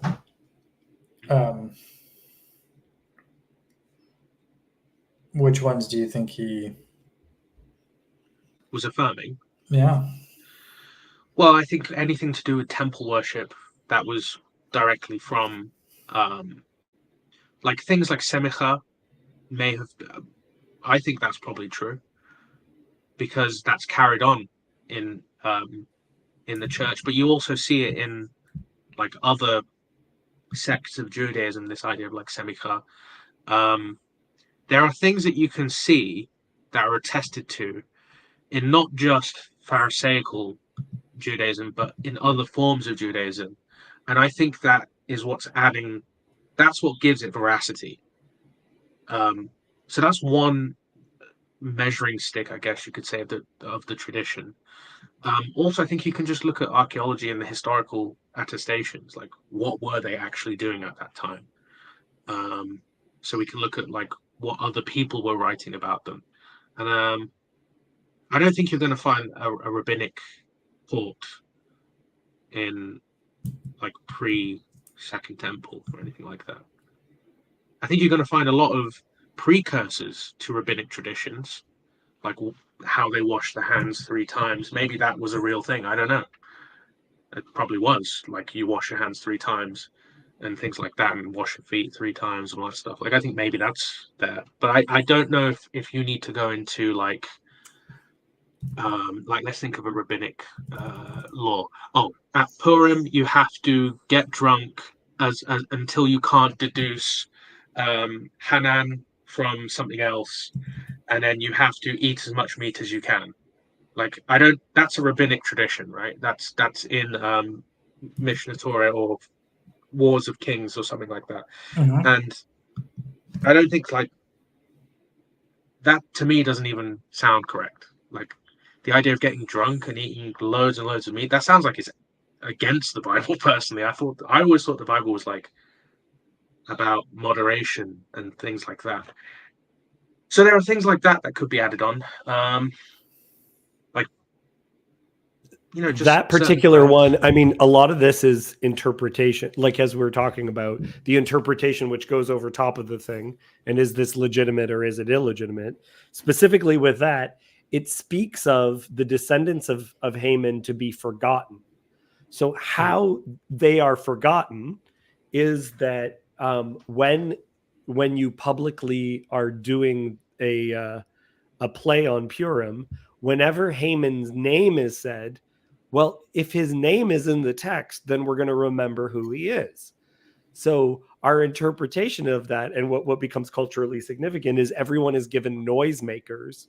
And whenever his name is uttered, everyone boos and like makes noise so that we can't even hear his name, right? Which is a lot of fun. And it's quote unquote to fulfill that passage. but then it's just like it's funny because Jews will look at how Christians believe that Old Testament is fulfilled, and they'll be like, that's not what that's talking about. And it's just like, yeah, and Purim isn't talking about that either. Just deal with it. Yeah. I mean, Yeah. we obviously are fulfilling, well, I don't think the Jews would agree with this at all, is we would say that we are fulfilling mitzvot the same way. We're doing mitzvot in a completely different way that a Jew is doing it. Like, for instance, I think, there's this idea that when the Messiah comes, certain days that were of mourning will become certain days of like joy and stuff like that. And we have in Christianity where we've kind of flipped some of the days around, like where they do actually become like joyful days and stuff like that.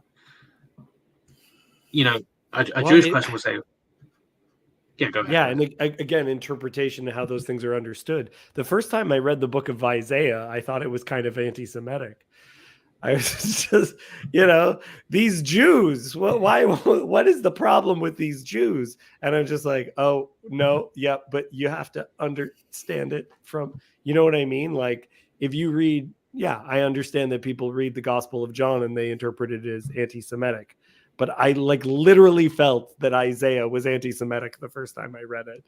A lot of Jewish writing is self-critical. I mean, that's kind of the mark of Jewish writing, is that you are like, if you've ever read penitential prayers in the Orthodox tradition, or even the canon of Saint Andrew of Crete, it's like we're calling ourselves the worst of humanity and all this but you read the Selichot prayers and it's the same thing. We're doing this same thing where we're like degrading ourselves, because in comparison to God we are actually nothing. We are but a worm, as King David would say, so I just think I don't know, I just think the interpretation on the rabbinic side just doesn't, I don't know, I just don't think it makes sense personally. But I don't know, maybe, who am I to say that? Because a Jewish person will be like, well, we're actually Jewish. We've been doing this for centuries. And then a Christian will say, well, yeah, well, we were also Jewish too, and we've been doing this for centuries. It's like, I don't know, I think it's too complex. It's just too complex. I want to read a title of an article from The Onion, published in March 16th, 2012. Okay. So this is when The Onion was still funny. Sale of BET to white supremacists group results in no changes to programming. Where the idea of like what satire is, what joking is, what criticism looks like when you're within a group versus when you're outside of the group, making literally identical criticisms. So I just think it's perfect. Sale of BET to white supremacist group results in no changes to programming. So does that basically mean anti-Semitism can be defined by who's doing the insulting or the criticizing? In some situations, without a doubt, it is. Right? If it's just like somebody who's non-Jewish saying, hey, what's like a common criticism of Jewish people? They like money, right? Let's go for that one, right? If someone who's non-Jewish says common criticism of humanity. I will say, well, yeah, exactly. I'll say one that was actually said to me before. What's up, Mitch? Again, when you having dated a Middle Eastern person, someone told me that they are called jewels because of the Jews. Like when you say like a precious stone is a jewel, that it's just like, this is obviously because of the Jews' love for such things. Yeah. So if a Jewish guy says that, then I guess it's not anti-Semitic. But if somebody else says that, then it becomes anti-Semitic. It's of Anglo-French origin. I like that you immediately looked it up. I love it. Etymology. for the win. Another guy said that, like, we were talking about culture and about how does culture play into decisions and all these other things. And this Syrian guy said to me, yes, this is why the Jews all become lawyers, so that they can control all the laws. And he just said it's just like matter of fact. But do you think maybe what Christianity is trying to say is that if the entire of humanity is basically one thing, then we're all family, and if we criticize each other, then like it doesn't matter because we're all part of the same thing. Whereas, do you think that like the Jewish view would be like, no, we are separate tribes, and if you criticize me, you are not in my tribe. You don't have the right to do that. Do you think that could be something going on there? Maybe. Well, it's again what we mean by language, because one person will say something and it's a joke and we're friends and we're just playing around, and then it's just like no, I actually mean this. So I don't care if people who are my friends are racist towards me. Like if there's a certain amount of friendship that if I'm close enough friends with you, I don't mind you being racist towards me. You can do it all you want if you like me. Yeah, I don't But care. they're not really racist though at that point, right? They're making jokes about difference or whatever. Yes, right? but they're making identical comments that other people would make, that they want me to know that they hate me. Right. Which is weird because that shows the context. Like they either celebrated you maybe, or they use it as a sign of antipathy. Yeah. Yeah. But is that really a sufficient explanation that it's just dependent on who's doing it? Yeah. Because but what if it's like a legitimate criticism and it's just coming from the wrong person? Does that mean that it's not legitimate anymore? Yeah. I mean, this is one of the easiest ways of dismissing stuff, right? It's just like, look, there's no harmful black stereotypes in rap music. It's not harmful. It's not racist. It's not bringing an entire culture down because it's created by them. That's fine. So let's take a super safe example. So I'm English. Safe example. Thank you. Yeah. Thank you, Jonathan. I'm English. And so Dre, you could probably tell me some stereotypes about a white Englishman. Right. Right. And some of those are negative stereotypes. And I would say that probably, and so to the degree that I am at least ethnically more closely associated with at least the genetic makeup of that, classical white English person, it will be on the mark. Granted, I'm American, a couple generations, whatever, right? Right. And so I think that there is, in the right circumstance, if some angry Irish revolutionary said that, all of you English are, colonialist bastards, whatever, right? And I might be like, well, piss off. But if you're like my buddy, you're my friend, and you happen to be not English, but you see what English people can be like, right? You're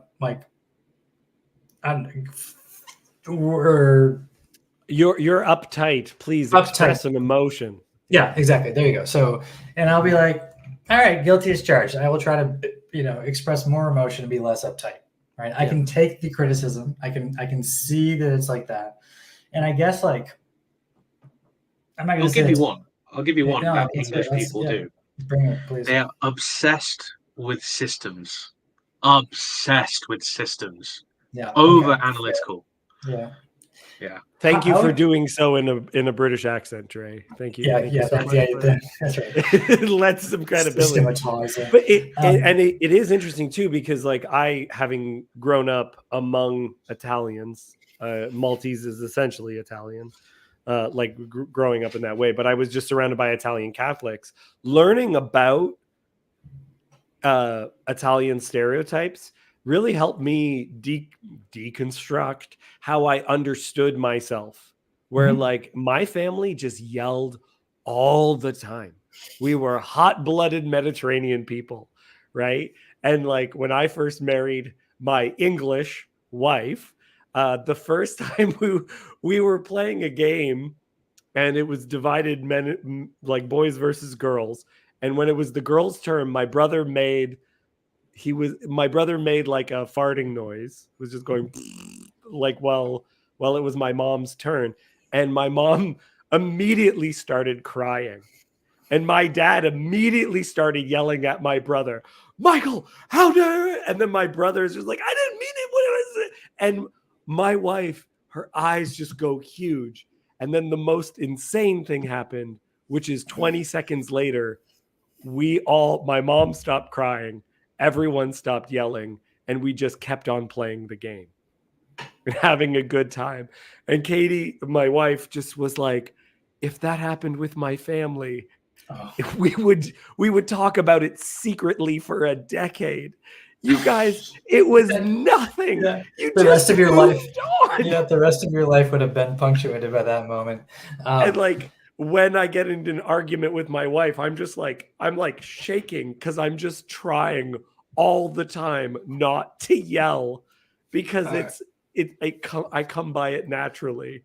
I honestly think that the way to overcome all this anti-Semitism stuff is just to allow people to joke with each other about this, like, and no holds barred. Like, just get Jews in a room with people who are anti-Semitic and just let them go at each other and just laugh and joke and just make all the jokes until it just goes away. Okay. I think though, like we should explore that a little bit, but like the English stereotype you gave me when I invited you to hit me with your best shot, you called us systematizers, right? Now, that one doesn't particularly hurt. And if anything, it could be a point of pride, especially if you value systematizing. You're like, great, perfect. That's been my plot all along, right? I said emotionally repressed. Okay. And like the thing is though, like, I guess maybe there's, maybe this is my white privilege talking, but those things don't hurt. I'm like, yeah, whatever. Emotionally repressed and a systematizer. Like, there's worse things in the world. But the English can said be quite cold. English food. Now that is mean. That's rude. I think the English can be quite cold in terms of like familial relationships. Yes, they can be very cold. Sure. Yeah, they're also more prone to being promiscuous, I would say. More prone to being promiscuous. But that's a new one. It's fascinating because if you watch, so I think that trash TV accidentally is profound. So my wife and I watch Love is Blind. I won't stop talking about this, but the most recent series of Love is Blind has a black couple, and they won't shut up about black excellence and like they refer to themselves as black and what being black means and why the significance of their relationship. She almost chose a white guy. So they talk about how important it is that they're both black. And as a result, they're having a way more profound conversation about race than this past HR, this is appropriate, this is a good message, because they have all kinds of problems related to the black community, and they just deal with it as a matter of fact without constantly apologizing. I don't mean this to be stereotypical. I don't mean for this to be this. I don't mean it for it to be that. They just do things that are so culturally different than what me and my wife did when we were dating, that you just immediately see it. It's just there. We're not apologizing for it. You can just see it in all of what it is. And so some of it is also why I think that like Chris Rock's commentary on there are two different kinds of black people is like incredible cultural analysis that I can't repeat.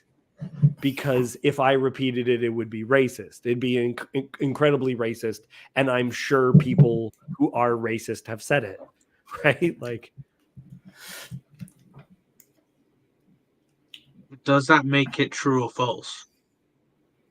That it's funny, or because the funniness is like part of it. Like the fact that you can't say it But it's Does that again, affect the truth or the falsehood of it? again, Dre, was Satan lying to Adam and Eve? Their eyes are open. They don't die immediately. I still think it's a lie. I think it's entirely true. And yet it's also a lie.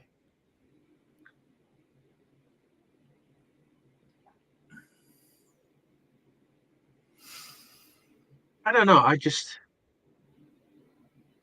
think really what we're just saying is you can tell the truth in any way, but you just have to say it in a certain way. I think that's what it boils down to. I worked with this.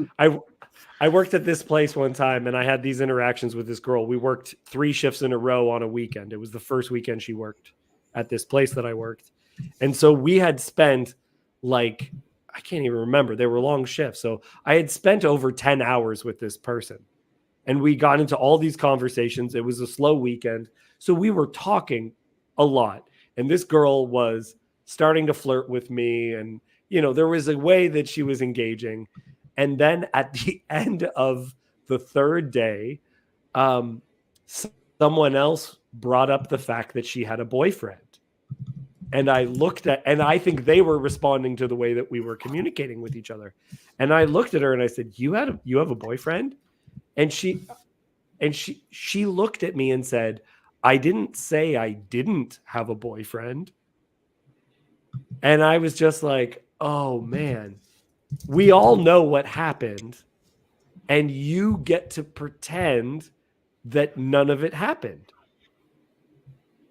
You get to pretend that we're not carrying the baggage or that we're not engaging the way that we're engaging because, well, on a technicality, which is why it's all of these conversations with consent actually overlap with all this stuff, because you have a whole bunch of autistic people who are dating people who people are saying, well, I gave nonverbal cues.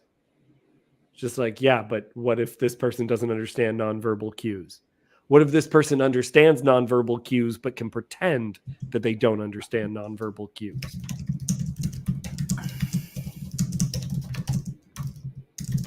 Yeah, man. I don't know. I feel like if we're going to get past all this stuff with Nick Fuentes and this Christ is King stuff, we just need to let Jews and Christians have like a national conversation on this whole thing and just hash it out. Like, that's pretty much the only way. It's because of like the complete disconnection between the two communities. Like, I don't think it's going to be that fruitful to, I mean, hash it out. Sure. Continue talking, understanding each other. Yes, sure.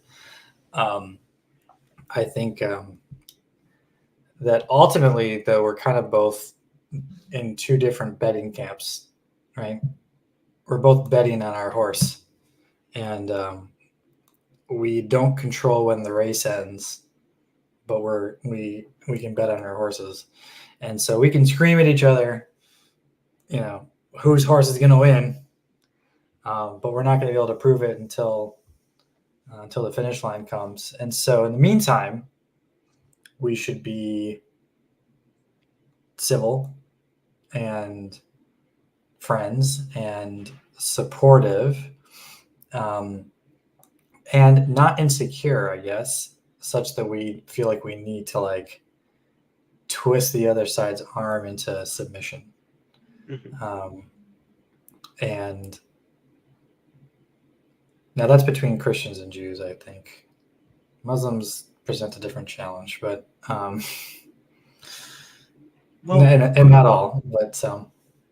I think if you had on a national level, this is what I think would help, and it could be just completely stupid. It might not help at all. If there was some sort of national conversation on, like, let's say they're voting over a specific policy, right? Jewish people, if they are being influenced by a certain thing from their philosophy, they need to state, I believe this thing, and it's because my philosophy has led me to this conclusion. The Christians will then say, well, I believe this thing because it says in my writings that I need to believe this thing. Then if we were just being honest about where we're getting our ideas from, on both sides, then that would make things at least somewhat easier. Yeah, but I mean, this comes back to the idea of like lying, or what do we mean? Because there's people that they don't. You're assuming that you know why you're doing things, and that people know why they're doing things, and that part of all these conversations about when Jonathan used the term privilege and all these other things, it really is this idea of like, what are you bringing into it that you don't even realize that you're bringing into it?